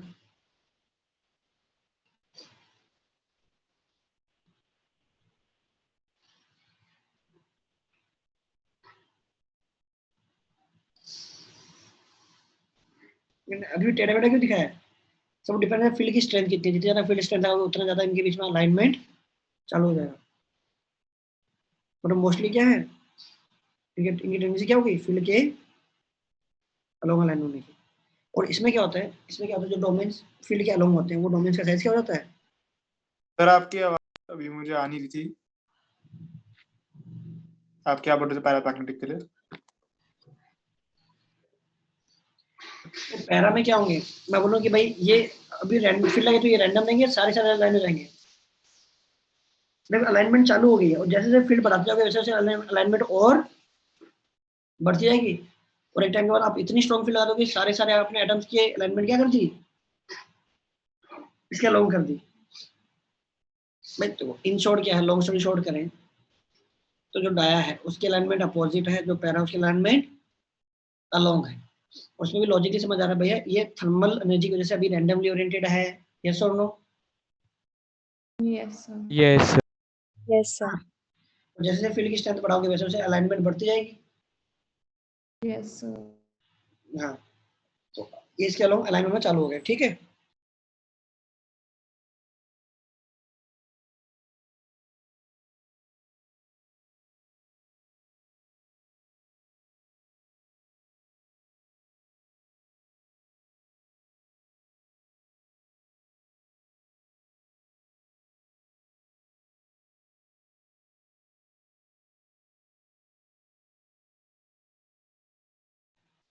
नोट कर लिए? ये देखो इसमें अलाइनमेंट इसके अलोंग होना चालू हुई है, और इसमें क्या होता है, इसमें डोमेन्स है, जो डोमेन्स फील्ड के अलोंग है उनका साइज क्या होने लगेगा, बढ़ने लगेगा। बढ़ने। अलाइनमेंट तो इनकी हो ही रही है इनके साथ, और जो इनके अलोंग है वो तो बढ़ने लगेगा, और जो इनके अपोजिट है उनका साइज कम होने लगेगा।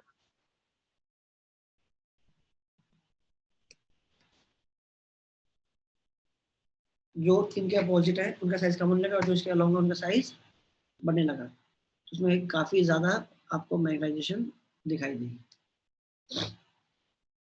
तो अगर मैं इसमें डायग्राम बनाऊं फाइनली नेट फील्ड का, तो ये इसके अपोजिट है, तो ये जो फील्ड क्रिएट करेंगे वो इसके अपोजिट होंगी, तो इसके अंदर तो अपोजिट होंगी, लेकिन जब इसके बाहर निकलोगे तो उसको सपोर्ट नहीं लगेगी।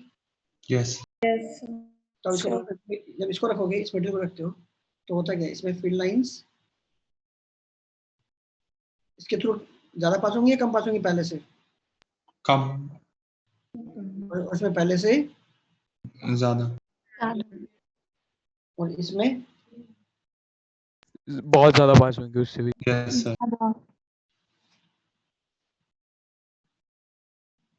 इसमें जो फील्ड लाइंस है वो फील्ड लाइंस ऐसे जा रही है। ये बोल सकते हो ये फील्ड लाइंस को क्या कर रहा है, अट्रैक्ट कर रहा है, रिपेल कर रहा है। रिपेल। Repel. बा और ये अट्रैक्ट। अट्रैक्ट कर रहा समझ रहा कि इसमें जे एडवांस से कुछ काम नहीं है, ये सब क्या है आपको बस फैक्ट से याद रखना है कि भाई ये स्ट्रांगली अट्रैक्ट करता है। है। सर मेंस में आता है इसका है कोई क्वेश्चन? ऐसे आता है वो 2-3 स्टेटमेंट दे देंगे, अच्छा। मटेरियल आइडेंटिफाई करना होगा, 2-3 प्रॉपर्टी बता देंगे, और प्रॉपर्टीज को देख के आपको आइडेंटिफाई करना होगा कौन सा मटेरियल है। या 3-4 स्टेटमेंट दे देंगे, पूछ लेंगे कि भाई कौन सी स्टेटमेंट ट्रू है, कौन सी स्टेटमेंट फॉल्स है। सर वो मटेरियल में वो कैटेगरी पूछते हैं या फिर वो कोई मतलब नाम लिख देंगे जैसे आयरन वगैरह? ना ना ना, कैटेगरी। ठीक है, तो फेरोमैग्नेटिक मटेरियल में क्या लिख सकते हो कि इसमें क्या है, डोमेन्स है, और जब आप फील्ड लगाते हो तो डोमेन्स अलाइन होते हैं फील्ड के पैरेलल, और जो पैरेलल है, जो ऑलरेडी अलोंग है, उनका साइज बढ़ते लगेगा, और जो अपोजिट उनका साइज कम लगेगा। ठीक है, लिख सकते हो domains which are along the field, domains which are along the field,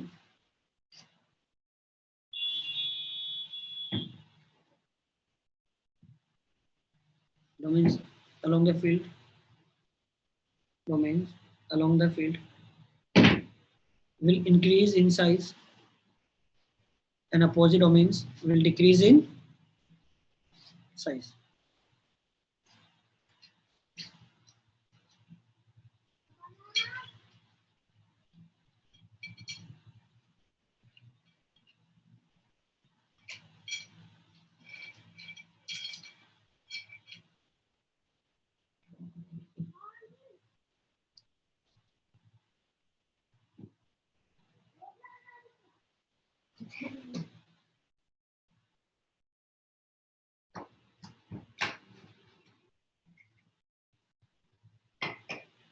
लिख लिया? यस सर। अब देखिए, लिखिए जो डायमैग्नेटिक है वो क्या है, weakly repelled by external field, it is weakly, dia जो है weakly repelled by external field. जो पैरा है वो क्या है, वीकली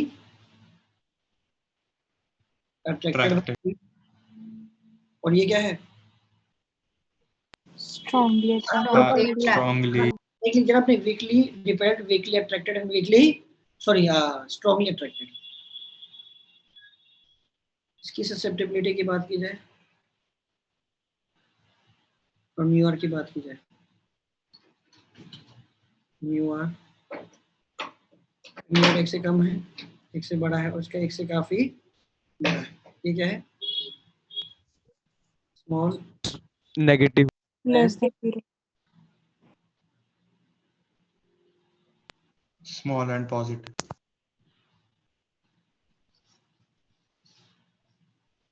और ये लार्ज एंड पॉजिटिव। पॉजिटिव।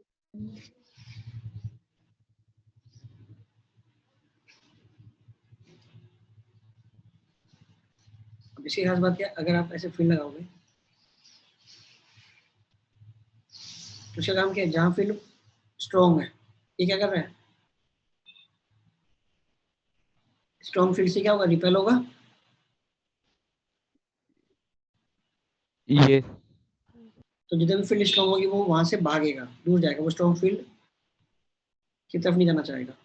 तो अगर आप कोई भी मटेरियल रख दोगे डायमैग्नेटिक, तो एक्चुअली इससे दूर जाएगा, ये वीकली अट्रैक्ट हुआ और ये स्ट्रांगली Only attract. की तरफ भागेगा। बाजार फोर्स एक्सपीरियंस करेगा। इसकी खास बात क्या है, अगर मान लो आपने यहाँ फील्ड लगाई हुई है और मान लो आपने कोई भी डायमैग्नेटिक मटेरियल के कोई भी एक रॉड ले लिया, कोई भी बार ले लिया,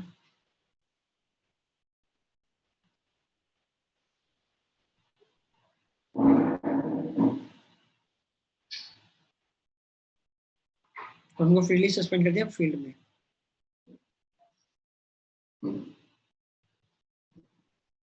अगर आप इसको ऐसे सस्पेंड करोगे,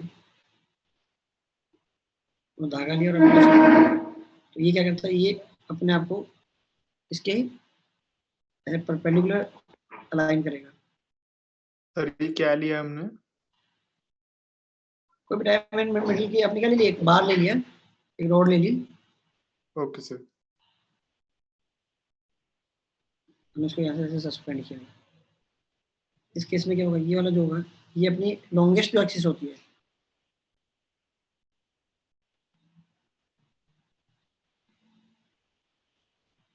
ये वाला जो है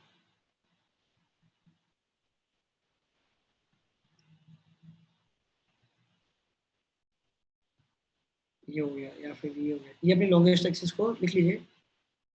जो पैरा और फेरो के देखो इफेक्ट क्या है, सेम है।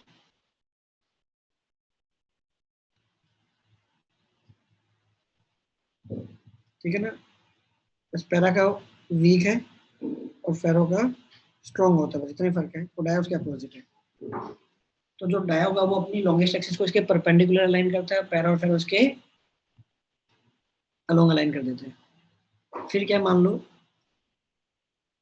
आपने कोई भी ट्यूब ले ली, यू शेप की आपने एक ट्यूब ली और डायमैग्नेटिक मटेरियल उसको आपने उसका आपने पाउडर ले लिया या उसका आपने लिक्विड ले लिया, मान लिक्विड भी होता है आपके पास। डाया की बात करो तो डाया जैसे ना पानी है, पानी डायमैग्नेटिक मटेरियल है। हवा हो गई या फिर ये जो आपका क्या कहते हैं ऑक्सीजन हो गई ना, ऑक्सीजन हवा, ये सब ये क्या है, ये आपकी पैरामैग्नेटिक है। आयरन हो गया, कोबाल्ट हो गया, ये सब क्या है, फेरोमैग्नेट। मतलब आपने यू शेप की आपने एक ट्यूब ले ली,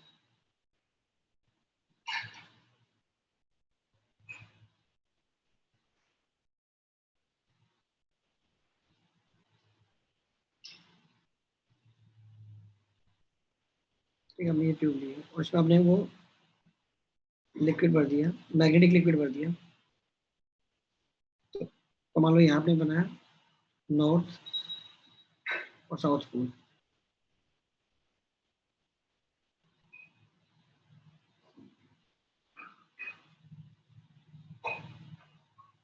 मतलब आपने जो एक लिम्ब है, एक लिम्ब के क्रॉस हमने फील्ड लगाई, ये क्या होता है, ये जो मटेरियल है वो क्या करेगा, इसको रिपेल होकर यहाँ लेवल कम हो जाता है, इतना बढ़ जाएगा, ये स्ट्रॉन्ग थोड़ा स्लाइटली बढ़ जाता है। और ये स्ट्रांगली बढ़ जाता है। समझ गए?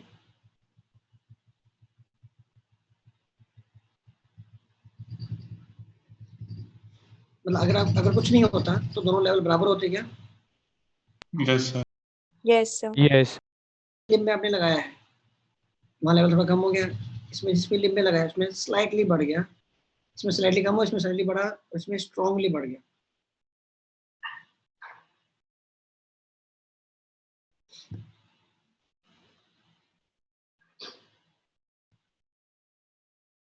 ऐसे क्या है? तो ऐसे अगर मैं इस तरह से नॉर्थ और साउथ ले लूँ, मतलब आपने कोई भी एक ऐसे बॉल ली,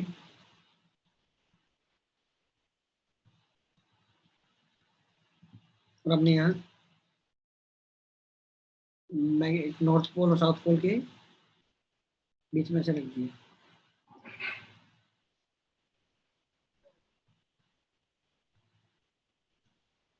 तो इसके अंदर जो आपका मेटल पड़ा होगा ना, वो थोड़ा सा इस तरह से बीच में से डिस्प्लेस हो जाएगा, इसमें थोड़ा बीच में इकट्ठा हो जाएगा, उसमें काफी ज्यादा।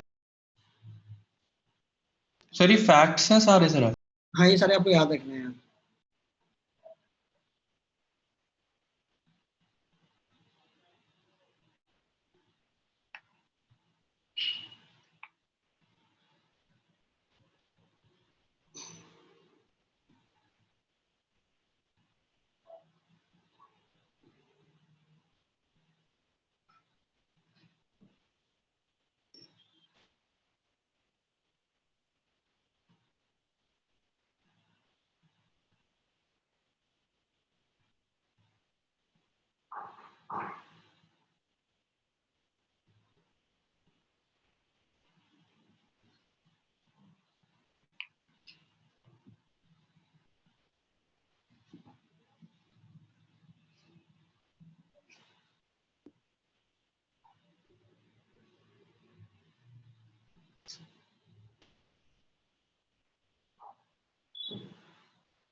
नोट कर लिए? सर थोड़ा सा ऊपर से दिखा दोगे? बस यहीं से।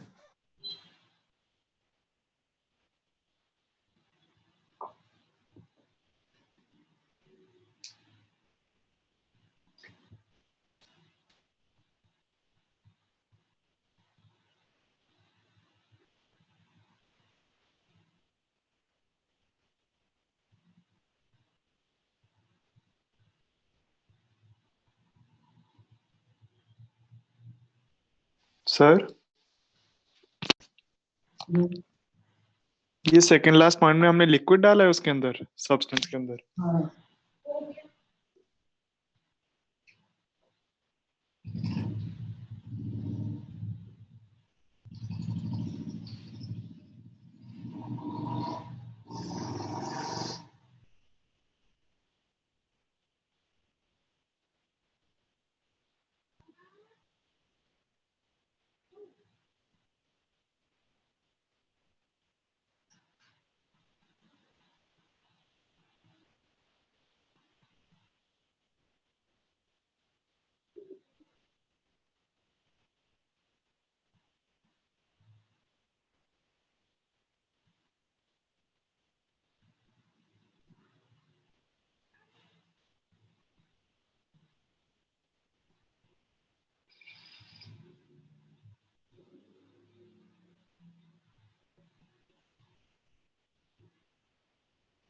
कर लिया नोट?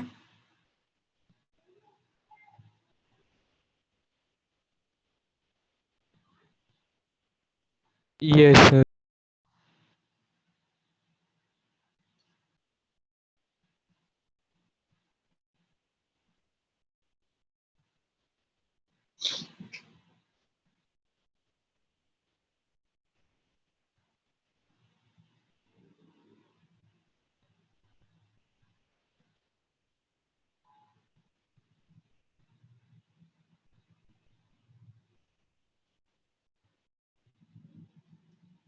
चलिए आगे लिखिए,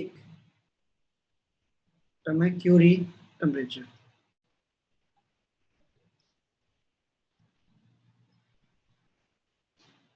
मतलब बेसिकली जो ससेप्टिबिलिटी होती है वो क्या है, इनवर्सली प्रोपोर्शनल टी होती है।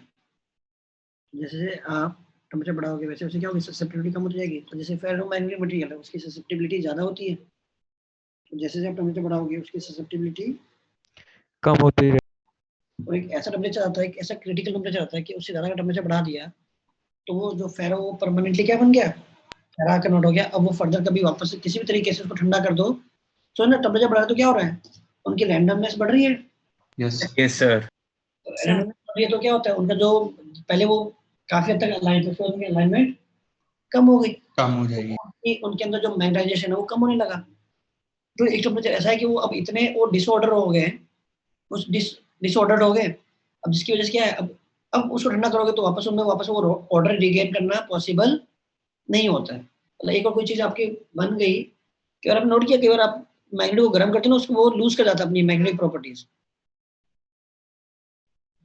कभी नोटिस किया, या कभी कभी क्या होता है, कभी मैग्नेट को है ना आप हैमर से तोड़ो या कभी वो ऊपर के नीचे टूट जाता है। जब टूट जाता है ना तो वो क्या हो जाता है, अब वो मैग्नेट की तरह बिहेव नहीं करता ढंग से। रीजन भी, जब नीचे गिरा जोर से तो उसके अंदर क्या Collision. हुआ, डिसऑर्डर हो गए। अब जब डिसऑर्डर हो गए तो क्या हुआ, नेट मैग्नेट मूवमेंट खत्म हो गया उसका, या बहुत वीक हो गया, राइट। तो जब टेम्परेचर बढ़ाते हो तो क्या होता है, आपकी ससेप्टिबिलिटी कम होती है। और क्यूरी टेम्परेचर वो क्रिटिकल टेम्परेचर है कि उस टेम्परेचर से अगर आप ऊपर चले गए तो अब जो फेरो है वो परमानेंटली किस में कन्वर्ट हो गया, पैरा में। पैरा। अब उसको वापस से ठंडा करके आप वापस से उसको फेरो नहीं बना सकते हो। एक और वो पैरा बन गया, कोई भी आपका फेरो वापस से वो फेरो कन्वर्ट नहीं हो सकता है। तो एक और वो इंटरनल मैकेनिज्म है, इंटरनली सारे रैंडम हो गए। अब उसको एनर्जी उसको ठंडा कर भी दोगे तो वापस से उसी तरीके से अरेंज नहीं हो पाएंगे जिस तरीके से वो नेचुरली पहले अरेंज्ड थे। तो क्यूरी टेम्परेचर क्या है, Curie temperature is the temperature at which ferro becomes para. Para. देखिए Curie temperature is the temperature at which ferro becomes para.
Clear note, आगे बढ़े। टेम्परेचर एट व्हिच जो कन्वर्ट है ना, आपका जो डाया है, जो सॉरी आपका जो फेरो है वो Ferromagnet. आगे एक पॉइंट लीजिए, जो डायामैग्नेटिज्म है that is temperature independent.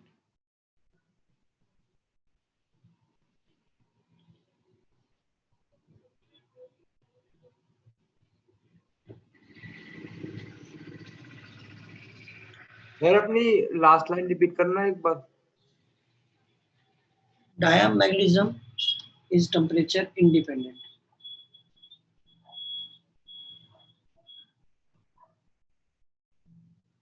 Diamagnetism is temperature independent. Okay sir.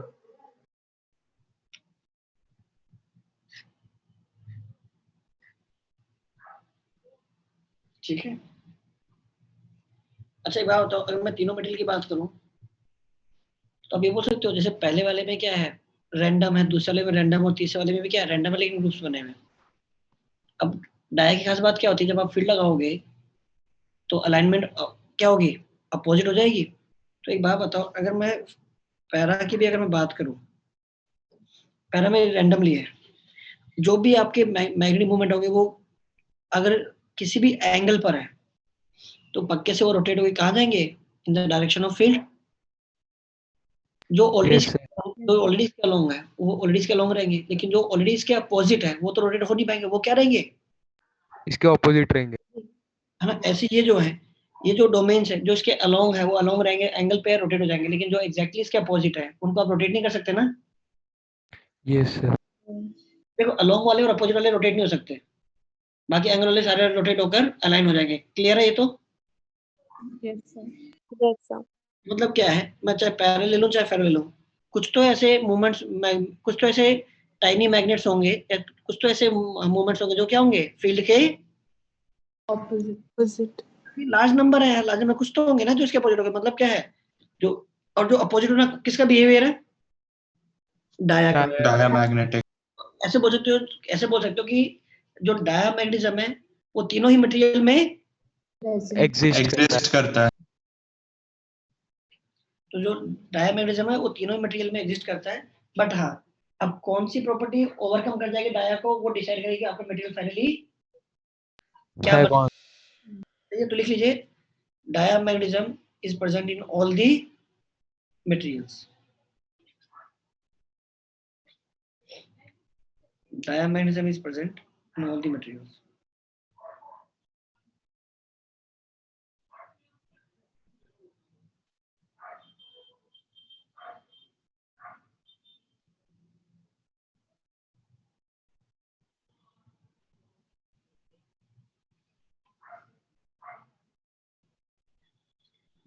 ठीक है, तो आपके लिए होमवर्क क्या है, आप घर जाओगे, अभी मतलब घर क्या, घर पे ही हो, आप क्या करोगे, HC उठा लो या फिर अपना प्रदीप उठा लो या फिर अपना अनसेट उठा लो, उठा के जो एक बार जो ये मैग्नेटिक प्रॉपर्टीज है तो फिर से ऊपर ऊपर से गो थ्रू कर देना, जितने भी मेजर डिफरेंस थे जो भी थ्योरी में क्वेश्चन आ सकते हैं वो सारे हमने कवर कर लिए हैं। कि भाई mu R relative permeability dia का लेस देन 1, उसका ग्रेटर देन 1, फेरो का बहुत ज्यादा, एक से बड़ा। ससेप्टिबिलिटी डाया का नेगेटिव बट स्मॉल, उसका पॉजिटिव बट स्मॉल, और फेरो का हाईली पॉजिटिव, है ना। तो ये कौन अलाइन करेगा, कौन अट्रैक्ट होगा, कौन रिपेल होगा, कौन अपनी लॉन्गेस्ट एक्सिस को पैरेलल रखेगा, कौन अपनी लॉन्गेस्ट एक्सिस को परपेंडिकुलर रखेगा, ये सब आपको करवा दिए। तो आप एक बार जरूर बुक से एक बार देखोगे तो आपका क्या है, आपका एटलीस्ट बोर्ड वाला जो पार्ट है वो आपको, आप क्विकली आप उसको पढ़ पाओगे। मतलब अभी कवर कर लिया, अब अनसेटी नहीं भी पढ़ोगे तब भी कोई दिक्कत नहीं है, बोर्ड में भी कोई दिक्कत नहीं है, कि स्टिल एक बार पढ़ लेना हमेशा अच्छा रहता है, उससे चीजें आपकी रिटेन रहती है। ऑलराइट, तो हार्डली 1 घंटा भी नहीं लगेगा आपको, बस ऊपर ऊपर से एक बार ये देख लेना जो भी प्रॉपर्टीज है। बस एक छोटा सा पार्ट रह गया इसका, स्टेरिसिस का रह गया, बस वो नेक्स्ट क्लास में करके हम लोग थोड़ा और आगे कोई और टॉपिक पढ़ेंगे जेईई मेंस का। Right, yes thank you class. Sir अभी ना जरा 2 मिनट आपसे बात करनी थी सर। ये जो अब प्रेपरेशन का टाइम आ रहा है ना सर, अब आप प्लीज थोड़ा गाइड करना, वो स्टार्ट कर दो। फिजिक्स पूरा मतलब लटका ही हुआ है एक तरह से, ना 11th का हो रहा है ना 12th का भी जो पुराना वाला है वो भी नहीं हो पा रहा ढंग से, और मतलब फिजिक्स की तैयारी नहीं हो पा रही अच्छे से। इन शॉर्ट ये बताओ पुराने वाला क्यों नहीं हो पा रहा है, एम्पल टाइम मिला है पुराने वाले के लिए, तो ये तो सर सबसे पहली बात तो सर यही नहीं पता चल रहा है कि नोट्स के बाद करना क्या है, प्रीवियस ईयर करना है या फिर सॉल्विंग वो जो करी है वो करनी है, या फिर जो आप बंसल की दोगे वो करनी है। वो सब पुरानी बातें हो गई, मैं वो तो अभी आने वाली बात है। सॉरी, अब मैं तो सब 12th की बात कर रहा हूँ, 12th वाला पुराना क्यों कवर नहीं हुआ है।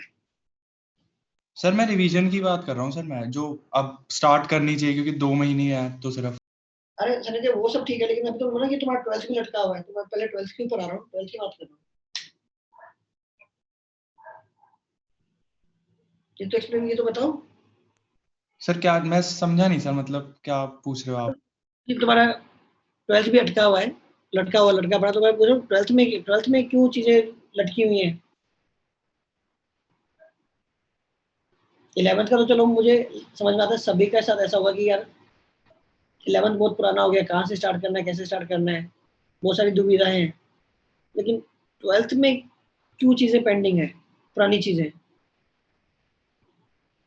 मतलब सर हमने मतलब ऐसा नहीं है कि सर मतलब पूरा ही पेंडिंग है, मतलब कुछ टॉपिक्स का, जैसे मैंने आपको पीटीएम में भी बताया था सर, मतलब थोड़ा थोड़ा टॉपिक्स में छूटा हुआ है, वो चीजें नहीं हुई, और रिवीजन भी नहीं हो पा रही, तो अब उनमें कॉन्फिडेंस भी नहीं आ पा रहा। एक तो देखो देखो दो चीजें होती है, या तो देखो ना हम चीजों का वेट करते रहे। मेरे ख्याल से इस वीक में मैं पूरे इनिशियली 3-4 दिन की छुट्टी पे था यार, है ना ये, और सिलेबस हमारा लास्ट वीक ही खत्म हो गया था, तो लास्ट वीक से लेके अब इस वीक तक का भी एम्पल टाइम था जिसमें तुम कोई तो एक आधा टॉपिक कवर कर सकते थे +2 का, जो तुम्हारा वीक रह गया हो।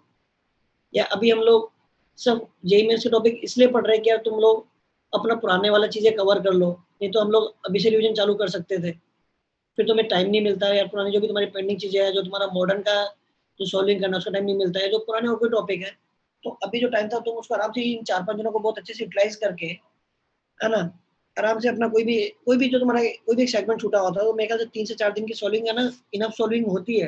अगर तुम हर दिन 3 घंटे या 3.5 घंटे लगा रहे हो सॉल्विंग पे, तो मेरे ख्याल से इनफ सॉल्विंग हो जानी चाहिए 4 दिन में। तो मतलब मेरे ख्याल से एक चैप्टर फुल हो जाता है। तो अभी तो कुछ टॉपिक्स की बात कर रहे तुम,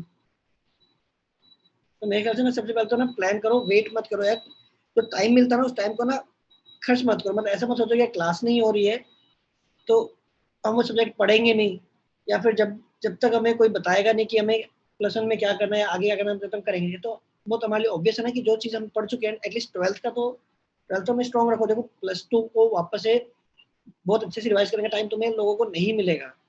अब तुम या तो गिवन टाइम में या तो तुम +1 को अच्छे से रिवाइज कर लो, या गिवन टाइम में तुम +1 को छोड़ो और +2 को अच्छे से रिवाइज वापस कर लो, राइट। तो अब क्या था कि अगर हम स्टार्टिंग से ही अगर +2 को अच्छे से करते हुए चलते, तो क्या होता, लास्ट में रिवीजन के लिए बहुत कम टाइम में भी हम +2 को बहुत अच्छे से रिवाइज कर सकते हैं।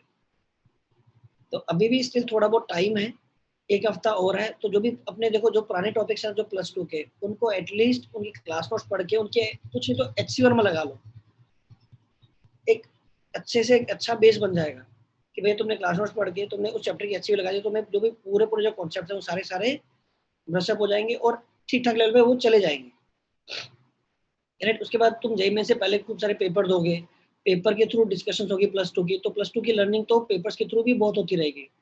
इंपॉर्टेंट है +1 की बात। तो +1 में यार तुम्हें क्या करना है, तुम्हें क्लास नोट्स करना है। क्लास नोट्स तो करना ही करना, मतलब इनवेरिएबली, उसमें तो कोई मतलब विदाउट एनी फेल, वो तो करना ही करना है, ठीक है। अब उसके बाद क्या है, एक कुछ कंटेंट मिलेगा चैतन्य से। तो अब मैं तुम लोगों से जानना चाहता हूँ कि तुम लोग वो देखो, अपन डिस्कस तो यार सब कुछ तो कर नहीं पाएंगे, लॉजिकल है।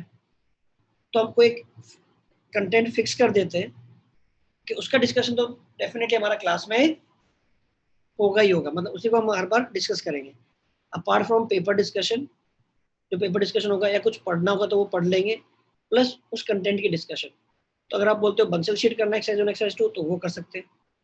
अगर आप चाहते हो कि जो चैतन्य रिवीजन के लिए जो कंटेंट देगा वो भी अच्छा कंटेंट होता है, वो करना तो वो कर सकते हैं। रिवीजन वाला कर लेंगे जो हमें मिलेगा। बंसल वाला सर। सर जिसमें मतलब हर एक छोटा से छोटा कॉन्सेप्ट क्लियर हो जाए सारा, यस सर, ये मेरा पूरे भी यही चैप्टर का। कंसर्न है सर, टॉप कंसेप्ट सारे क्लियर हो जाए और लेवल भी अच्छा हो ठीक ठाक सा, वो आप देख लो कौन सा ज्यादा सही रहेगा। तो यार बंसल के एक्सरसाइज में एक्सरसाइज 2 डिस्कस कर लो, उसमें क्या है आपके ऑलमोस्ट सारे कॉन्सेप्ट्स कवर कर लेता है Bansal. Exercise 1 exercise 2 and previous years up to 2012 2012 तक के सारे प्रीवियस ईयर्स, चाहे वो ऑब्जेक्टिव हो चाहे वो सब्जेक्टिव हो, वो लगाना है। बंसल की एक्सरसाइज 1 एक्सरसाइज 2 लगानी है और क्लास नोट्स पढ़ना है, बस इसी को करते रहो। मोर देन सफिशिएंट है, खतरनाक लेवल पे अगर उसी को अच्छे से कर लिया, क्लास नोट्स बहुत अच्छे से समझ लिए और बंसल सोल्व कर रहे हो, बंसल ठीक ठाक लेवल पे सोल्व हो रही है, ज़्यादा डाउट्स नहीं आ रहे हैं और प्रीवियस ईयर के क्वेश्चन बने, तो मान लो कि यार बहुत अच्छा तैयारी चल रहा है, बहुत बढ़िया तैयारी चल रहा है। और दिमाग में इधर उधर का ना डिस्ट्रैक्शन भी मत रखो कि ये बुक भी कर लो वो बुक भी कर लो, चैतन्य जो कंटेंट देगा वो भी कर लो, या तो जो इंस्टीट्यूट से कंटेंट मिलेगा या तो सब लोग उसी को डिस्कस करते हैं ताकि सब लोग उस डिस्कशन का पार्ट बने, या सर फिर हाँ सर वही कर लेना सर, क्योंकि ना एक तो सर इतने सारे मतलब आप वो ऑनलाइन ही दोगे सर पीडीएफ वगैरह, अगर आप वो दोगे ना बंसल की, हाँ हाँ तो हाँ सर तो वो काफी हो जाएगा। और सर मॉड्यूल दोगे तो सर वो तो सिर्फ बुक होगी, बुक तो सॉल्विंग कर भी सकते हैं। सर वैसे मेरे अगर हम ना उस पे रिलाई करते हैं कि मॉड्यूल आएंगे सर, कोरियर में भी टाइम लग जाएगा सर, सब तक पहुंचने में ना कम से कम 15-20 तक हो जाएगी नवंबर सर। वो जो है सर आप साथ के साथ हमारे को दे सकते हो। सर आप बस सर कंटेंट का देख लो, अगर वो कोरियर का भी वो कुछ है वो तो पीडीएफ उसकी भी मिल जाएगी। आप कंटेंट का वो बता दो, बंसल अगर ठीक है तो बंसल कर लेंगे। सर बंसल आप अपने बंसल आप तो अपने हिसाब से देख लो सर। बढ़िया है। मैं तो कह रहा हूँ बंसल की एक्सरसाइज 1 एक्सरसाइज 2 कर लेते हो और प्रीवियस कर लेते हो क्लास में, कर तो वो मोर देन सफिशिएंट है। मतलब अगर वो देखो एक होता है बस अपना कहते हैं बस काम था कर दिया, क्वेश्चन सॉल्व नहीं हुआ जबरदस्ती निकाल दिया, फिर नहीं हुआ तो कुछ ज्यादा खास एफर्ट्स नहीं मारे, डाउट लगा के आगे बढ़ गए, थोट जा दिया नहीं। और अगर जबरदस्ती कर दिया चलो हो गया चलो बन गई बात, आगे बढ़ गए, तो देखो उसका फायदा नहीं है। लेकिन अगर समझ समझ के कर रहे हो, क्लास नोट भी समझ रहे हो अच्छे से, क्या स्टेप क्या क्यों किया कैसे किया समझ में आ रहा है, फिर प्रीवियस के ऑलमोस्ट अगर 80% प्रॉब्लम्स कर पा रहे हो, और मैं कहता हूँ इनिशियली हो सकता है दिक्कत आए, लेकिन टाइम के साथ साथ वो इंप्रूवमेंट होना बहुत जरूरी है कि आप रिवीजन के में अभी जो पहला राउंड ऑफ रिवीजन है उसमें डेफिनेटली थोड़ी बहुत डिफिकल्टी आ सकती है, लेकिन जब जनवरी के बाद जब सेकंड राउंड ऑफ रिवीजन करोगे उसमें परफॉर्मेंस बेटर हो गया है, उसमें चीजें और अच्छे से समझ में आ गई हैं, डाउट्स कम हो गए हैं, तो एक अच्छा साइन है और वो फिर अल्टीमेटली आपको जेई क्लियर करवा देगा। तो अपन डिसाइड करते हैं class notes, exercise 1 exercise 2 and previous years. ठीक है, बहुत है, इससे ज्यादा कर भी नहीं पाओगे, एक हफ्ते में 2-3 चैप्टर 2 चैप्टर होंगे कम से कम, कभी कभी तो 3 भी होंगे। सर लास्ट जैसे लास्ट तक रिवीजन तक कहीं ये तो नहीं ना सर हमें बहुत कम टाइम मिले तो उन चैप्टरों की हम कर ना पाए। देखो प्रोग्राम तो देखो ऐसे बना हुआ कि जिसमें तुम्हारा अल्टीमेटली तुम्हारे उस वीक के एंड तक तुम्हारे सारे चैप्टर +1 के रिवाइज हो जाएंगे। अब तुम कितना कर पाते हो, कितने और एफर्ट्स डाल पाते हो। कभी कभी क्या होगा यार 2 बड़े चैप्टर एक साथ आ गए तो टाइम लग सकता है, और साथ में फिर मैथ का काम भी होगा, केमिस्ट्री का काम भी होगा। कभी कभी होगा कि यार चैप्टर छोटे छोटे हैं लेकिन फिर वो चैप्टर 3 चैप्टर क्लब कर देंगे, बात वहीं आ जाएगी। तो यार अब मान के चलो ये जो तुम्हारा पूरा नवंबर दिसंबर है वहाँ उसमें तो बहुत ज्यादा तुम लोगों को एफर्ट्स मारने पड़ेंगे, मतलब ऐसा कि 12-12 11-11 घंटे करने पड़ेंगे। एंड बिलीव मी अब ज्यादा क्लास करके आप लोगों को फायदा नहीं है, जितना ज्यादा सॉल्विंग करोगे और उसका डिस्कशन करोगे उसका ही ज्यादा बेनिफिट है। अगर आप हफ्ते में 6 क्लास कर रहे हो कोई फायदा नहीं, हफ्ते में चाहे आप 4 क्लास करो लेकिन अपना काम करके आओ, अपना सॉल्विंग करके आओ और अपना डिस्कशन करो, उसका एडवांटेज है, उसका फायदा है। क्योंकि 2 साल जितना पढ़ना था पढ़ लिया है, उन्हीं चीजों को बार बार पढ़ के कुछ अलग से कुछ फायदा नहीं होने वाला है। फायदा कब है, जब जितना ज्यादा क्वेश्चन से एक्सपोज करोगे अपने आप को और रेलेवेंट है ना, रेलेवेंट क्वेश्चन से एक्सपोज करोगे, जैसे आईटी में पूछे जाते हैं, जैसे बंसल शीट में क्वेश्चन दिए हुए हैं, क्लास नोट्स में या जैसे प्रीवियस की खुद की बुक में जो क्वेश्चन है, उतना ज्यादा आपको फायदा होगा, उतना ज्यादा आपकी स्टैंडर्ड चीजें बनेगी। और प्रीवियस करने का फायदा बताऊं, जेई में बहुत होगा, जेई में एज इट इज क्वेश्चन उठा के उस क्वेश्चन को पार्ट्स में तोड़ के पूछ लेता है, तो उसका फायदा वहां भी है। और जे एडवांस की तैयारी तो हो ही रही है प्रीवियस के पेपर करके। तो फिर ये डिसाइड करते हैं, ये डर रहा है। हाँ कहीं कहीं जरूरत पड़ेगी यार कि जैसे कुछ टॉपिक्स की शीट नहीं है बंसल शीट, जैसे सरफेस टेंशन पे शीट नहीं है, या फिर विस्कोसिटी की नहीं है ना, या इलास्टिसिटी की नहीं है, वो फिर मैं अलग से कुछ आपको और मटेरियल दे दूंगा जिसमें कुछ ऑब्जेक्टिव होंगे, मल्टीपल सिंगल पैराग्राफ मैट्रिक्स ऐसे कुछ हो जाएगा, उन टॉपिक्स की उसमें कर लेंगे। ठीक है okay sir. Yes done. Yes yes sir start कब से करना है सर, ये भी बता दो। सर ये तो अभी है ना ऑफिशियली वो आप लोग एक शेड्यूल भेजेंगे, मेरे ख्याल से वो फर्स्ट वीक ऑफ नवंबर में होना चाहिए। और फर्स्ट वीक वो early first week of first है या फिर second half of the first week है, मतलब मंडे ट्यूसडे से होगा या फिर हो सकता है वो थर्सडे फ्राइडे से हो या फिर थर्सडे वेडनेसडे थर्सडे से हो। पर मेरे ख्याल से फर्स्ट नवंबर में आपको भी मिल जाएगा, मंडे ट्यूसडे का पूरा प्रोग्राम मिल जाएगा और इमीडिएटली स्टार्ट हो जाएगा। फिर फर्स्ट वीक से ज़्यादा डिलेड नहीं है, ये मैं गारंटी दे सकता हूँ। ठीक है, yes yes sir. Okay thank you. Thank you thank you thank you sir. Sir. Thank you sir. Sir